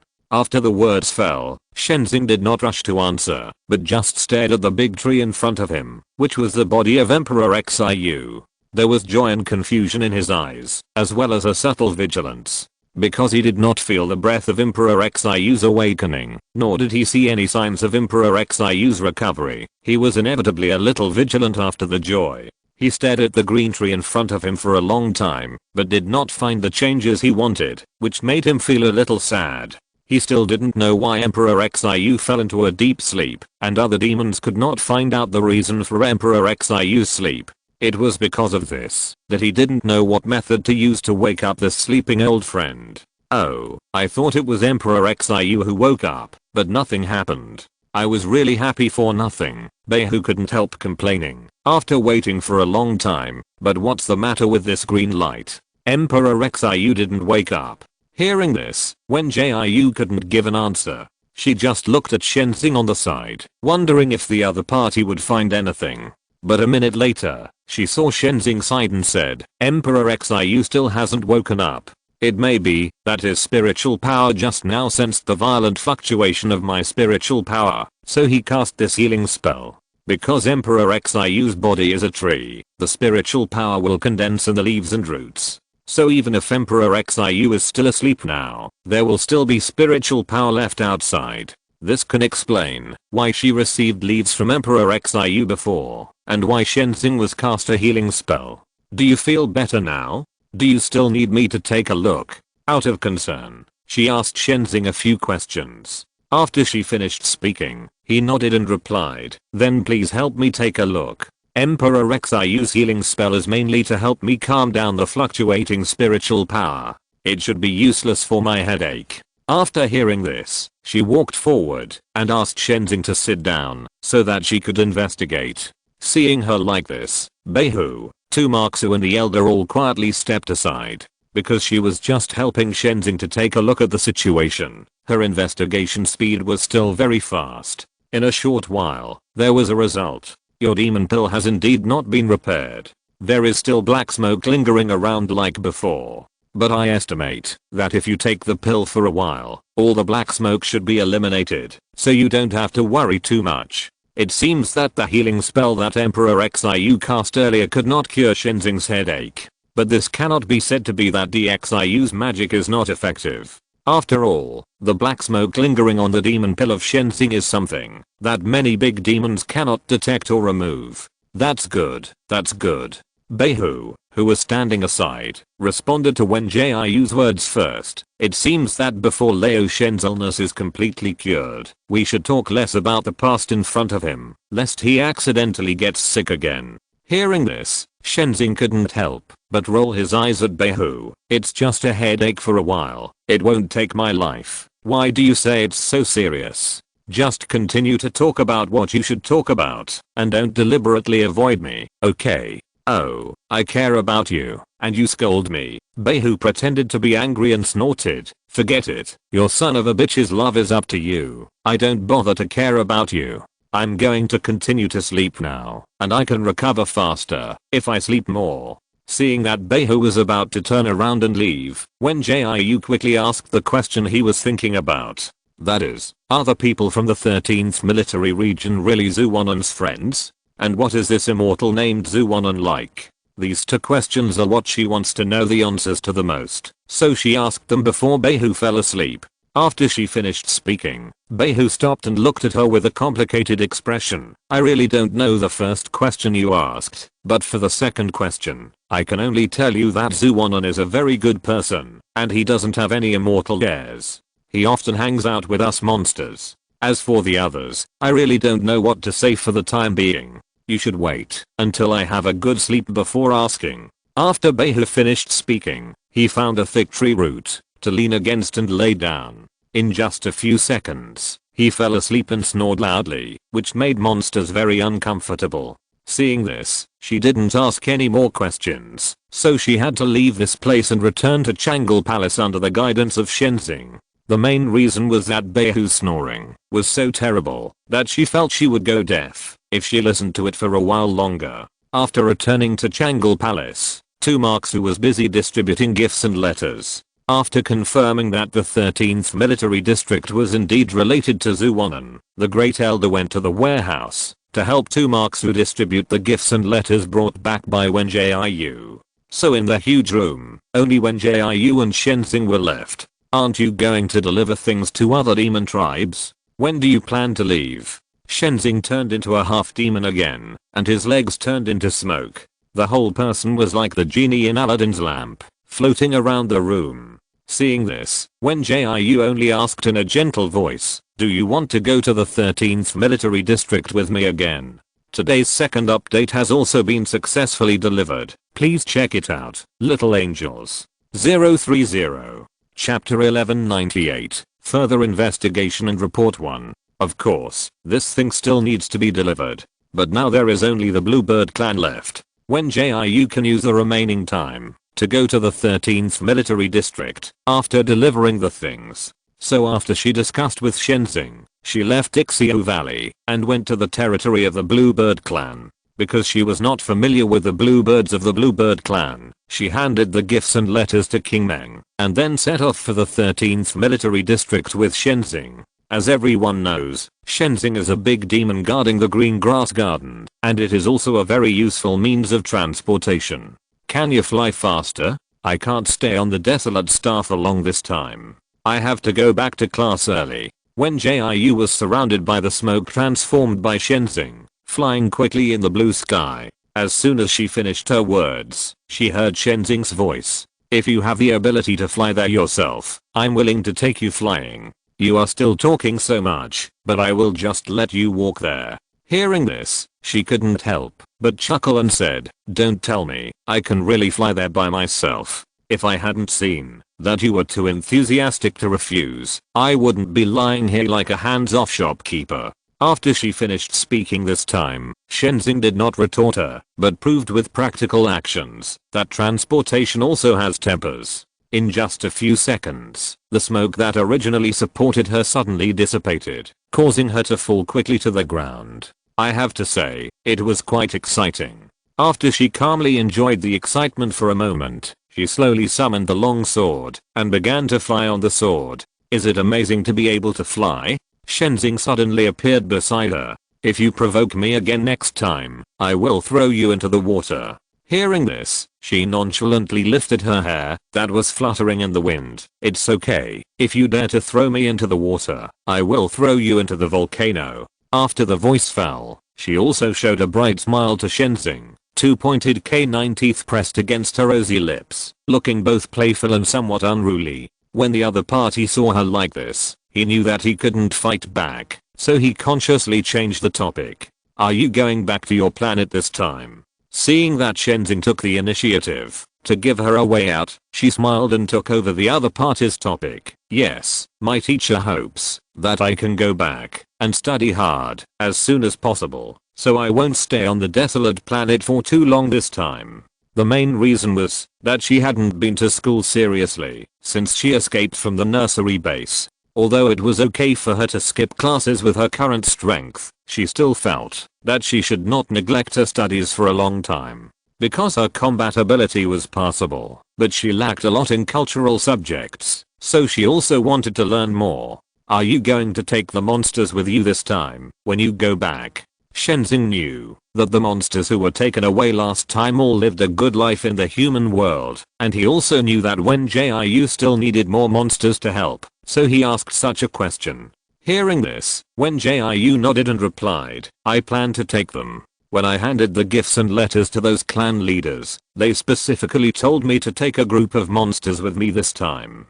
Taoiao is now thriving, and all kinds of desserts are in short supply. So she will definitely continue to develop branches next, and she plans to open branches on other planets this year. Studying is studying, and making money is making money. There is no conflict. One person and one monster chatted while flying, and they landed to rest at night, and continued to fly during the day. It took about 5 days to successfully arrive at the base of the headquarters of the 13th military region. Wen Jiu had sent a message to Lan Xin'ao before arriving, so they waited outside for a while, and saw the passage leading to the real base opened. Long time no see, Miss Wen, how are you? Lan Xin'ao's smile this time was obviously much more sincere than before. Maybe because when Jiu introduced the tea business, it was considered to have helped the 13th military region solve 2 survival problems in a row, so Lan Xin'ao's attitude would inevitably change. How are you,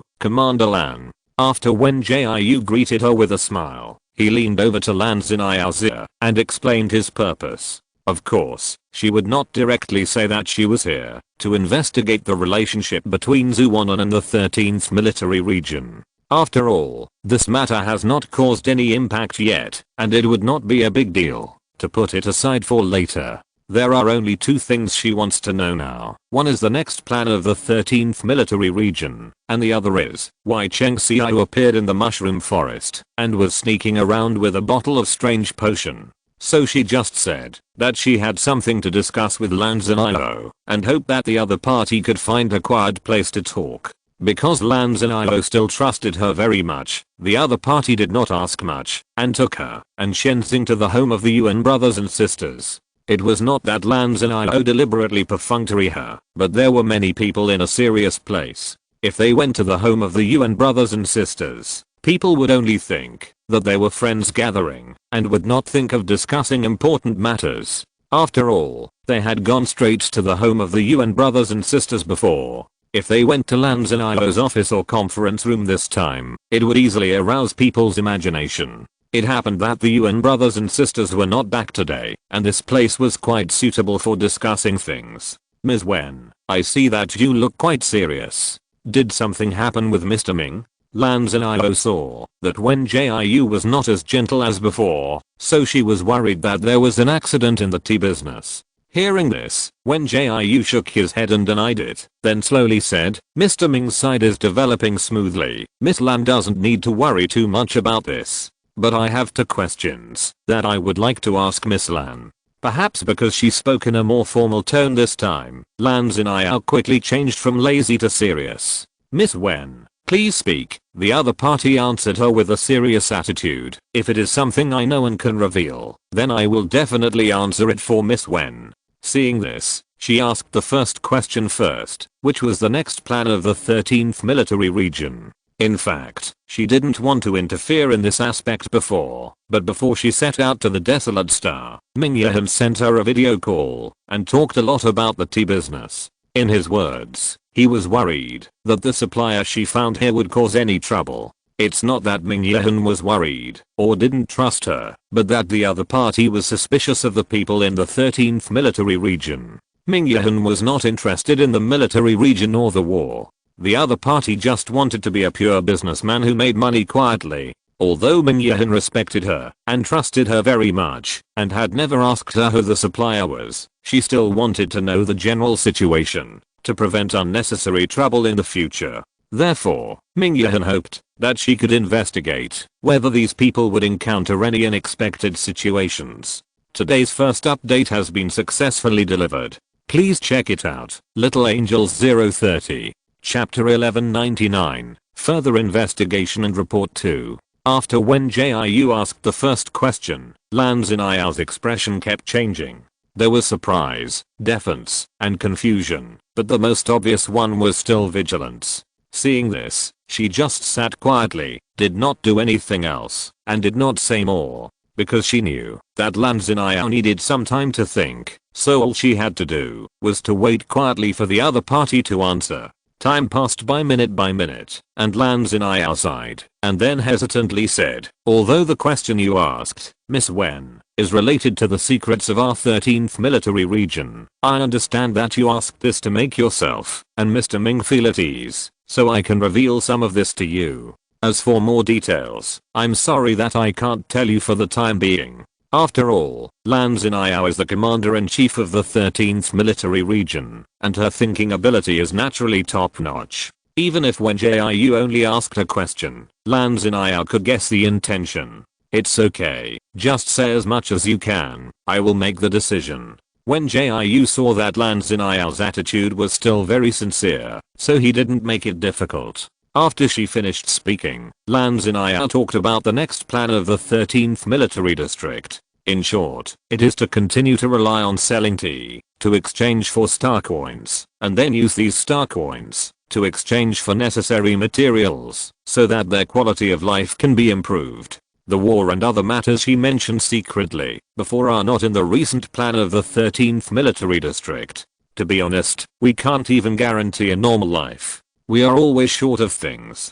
How can we have the ability to stir up waves in the Federation? When Lan Zinio said this, she smiled self-deprecatingly. Seeing this, the big stone in her heart fell to the ground. However, she did not completely believe Lan Zinio's words. After all, she was not a silly girl who was ignorant of the world. Judging from the information provided by Zhuang Ming alone, the 13th military district must have a grudge with the Federation, and this grudge is definitely not easy to resolve. So she didn't believe Lan Zinio's words, that she had no intention of making trouble. But she would not say such words directly at the moment. She still knew that sometimes she had to go down the stairs. so she only cleverly asked the second question. Miss Lan, I have another question to ask you. Why did Mr. Cheng Xiao go to the mushroom forest and go out alone at night when everyone was resting? After the words fell, Lan Xiao showed a surprised and confused expression. This Cheng Xiao did not go to the mushroom forest. He made a mistake before and was punished by me to go to the small dark room to reflect on himself. After he came out, he was not assigned any tasks. He stayed in the base to plant tea and rest. And the team that went to the mushroom forest to deliver tea the last time, if I remember correctly, should be the team led by Yuan Kinga. Because Yuan Kinga and Cheng Xiao have some conflicts recently, I will not arrange them in the same team. After Lan Xiao explained a lot, she remembered the second half of Wen Jiu's words. That is, when Jiu said that Cheng Xiao went out alone at night when everyone was resting. Combined with the first half of Wen Jiu's words, Lan Xiao instantly realized that something was wrong. Miss Wen, did you meet Cheng Xiao in the mushroom forest? Lan Xiao frowned nervously. Hearing this, Wen Jiu just nodded calmly and replied, yes, I was visiting a friend in the mushroom forest a few days ago, and I happened to see Cheng Xiao in the mushroom forest. As soon as she finished speaking, Lan Xiao used the wisdom ring. The other party sent a message to the patrol captain in charge of patrolling today, asking him to lead the team to check where Cheng Xiao is now. The patrol team was still very fast, and the message came back in a short while. How could this be? Lan Xiao couldn't help but blinked in confusion. After receiving the message, Cheng Xiao is really not at home, nor is he in the tea garden, where he should go. Miss Wen, please give me some time to investigate. If I find Cheng Xiao in the base, I will definitely bring him to see you. But if I don't find him, I will also give you an explanation. Seeing this, Wen Jiu already had the answer in her heart, but she still accepted Lan Xiao's proposal. Then the other party left the Yuan brothers and sisters home, asking her and Shenzing to rest here first and come to her to continue talking after the results are obtained. In that case, she would rather obey than be disrespectful. Although it was not her first time to come to the Yuan siblings' home, she still did not randomly search their rooms and things. She just sat quietly in the living room on the first floor with Shenzing. She estimated that Lan Xiao would not be able to come back for a while, and seeing that Shenzing actually coiled in the air and began to meditate, she simply clicked on the light screen panel to enter the Star Network world. Anyway, she was free, so she might as well set up a stall for a while. Because she, Sun Bateo, had become one of the signature dishes of the Starlight Night Market. A lot of customers lined up as soon as she set up the stall. Even so, she still followed her own rules and closed the stall after taking a certain number of jobs. She took the jobs while observing the surroundings, but unfortunately, she did not see Nan Chaokun appear until she finished setting up the stall. It seems that the other party has chosen to give up changing his fate and decided to accept that tragic path. Alas, what a pity.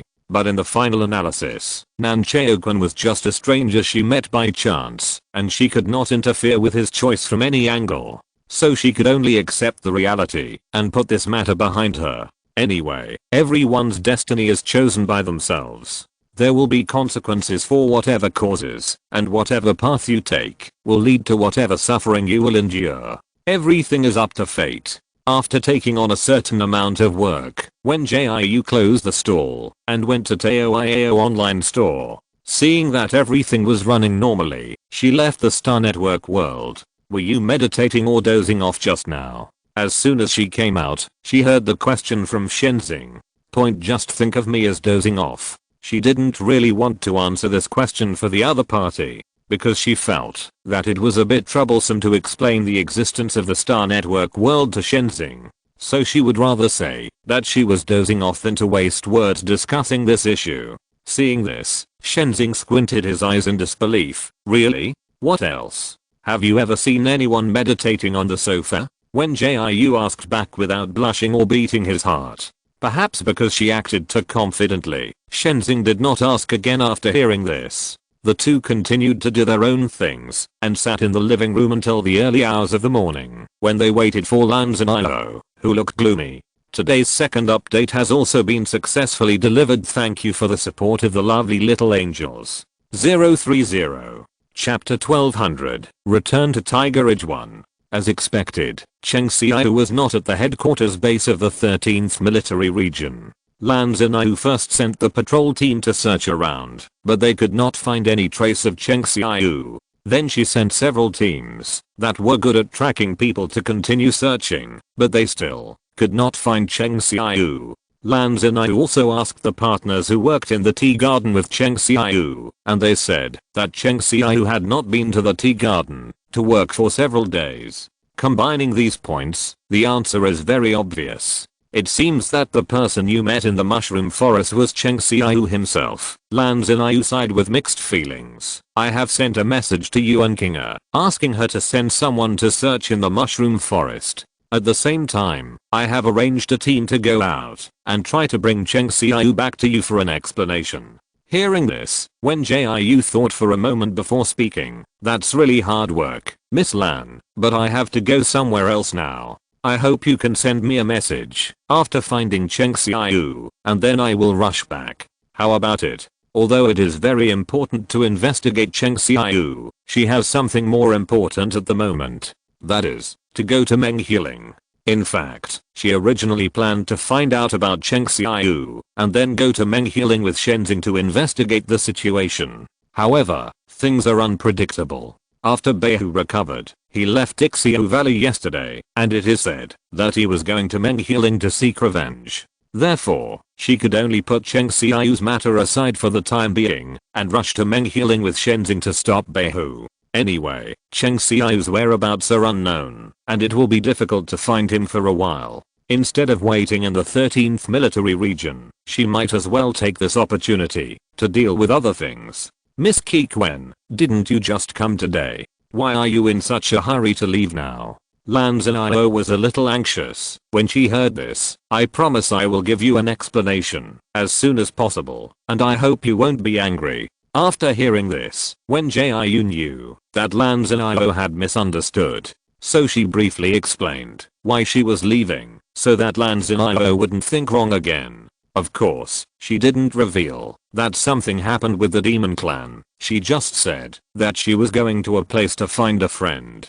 Although everyone in the 13th Military Region knew about the existence of the demon clan, the 13th Military Region had no intention of establishing friendship with the demon clan, and the demon clan had no intention of having any dealings with the 13th Military Region. Therefore, some things don't need to be said. So that's how it is. Lan Xiao couldn't help but breathe a sigh of relief after hearing this. So Miss Wen is leaving now? Or wait until tomorrow morning to set off? In fact, Wen Jiu wanted to wait until tomorrow morning to leave, but Shenzing said that the White Tiger runs very fast and it only takes 3 days to reach Meng Healing from Kinkeo Garden.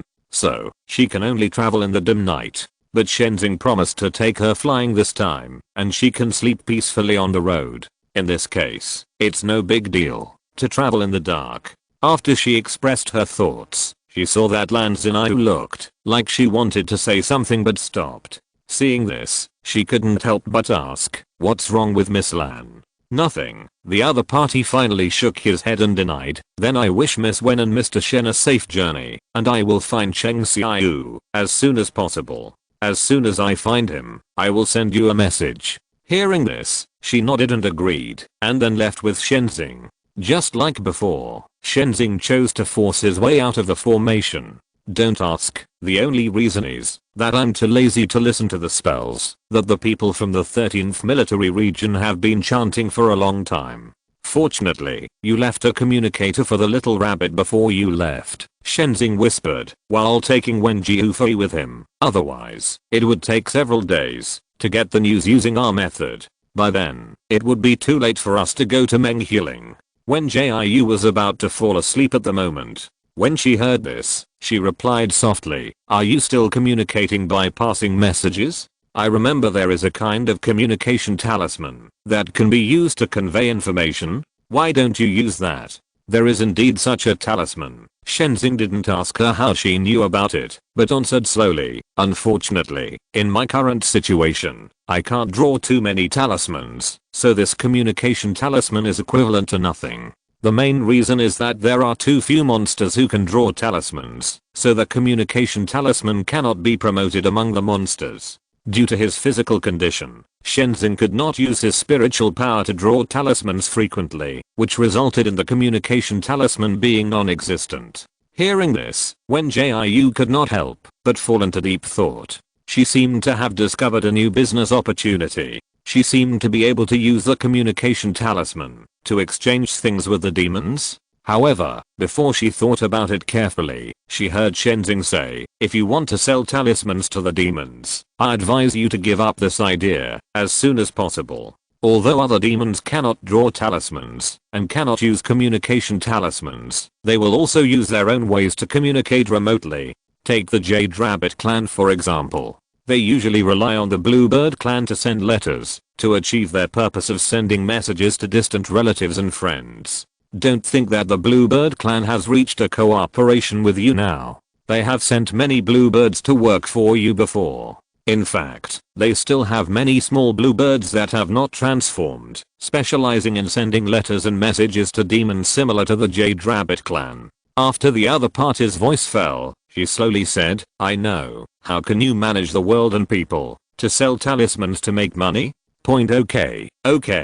Shenzing snorted speechlessly, and then he didn't talk to her anymore. Seeing this, she knew that the other party just had nothing to say, not angry or dissatisfied. So she simply stopped talking, and after adjusting her lying position, she closed her eyes and fell asleep. When she woke up, she saw the familiar hillside. Are we at Mengjiling? How did you fly so fast this time? Although the headquarters base of the 13th Military Region is not far from Mengjiling, it should still take 2 or 3 days to fly there, and that's even if it's day and night. As a result, she had only slept for a while, and she saw the edge of the hillside of Mengjiling, which shows how fast Shenzing flew this time.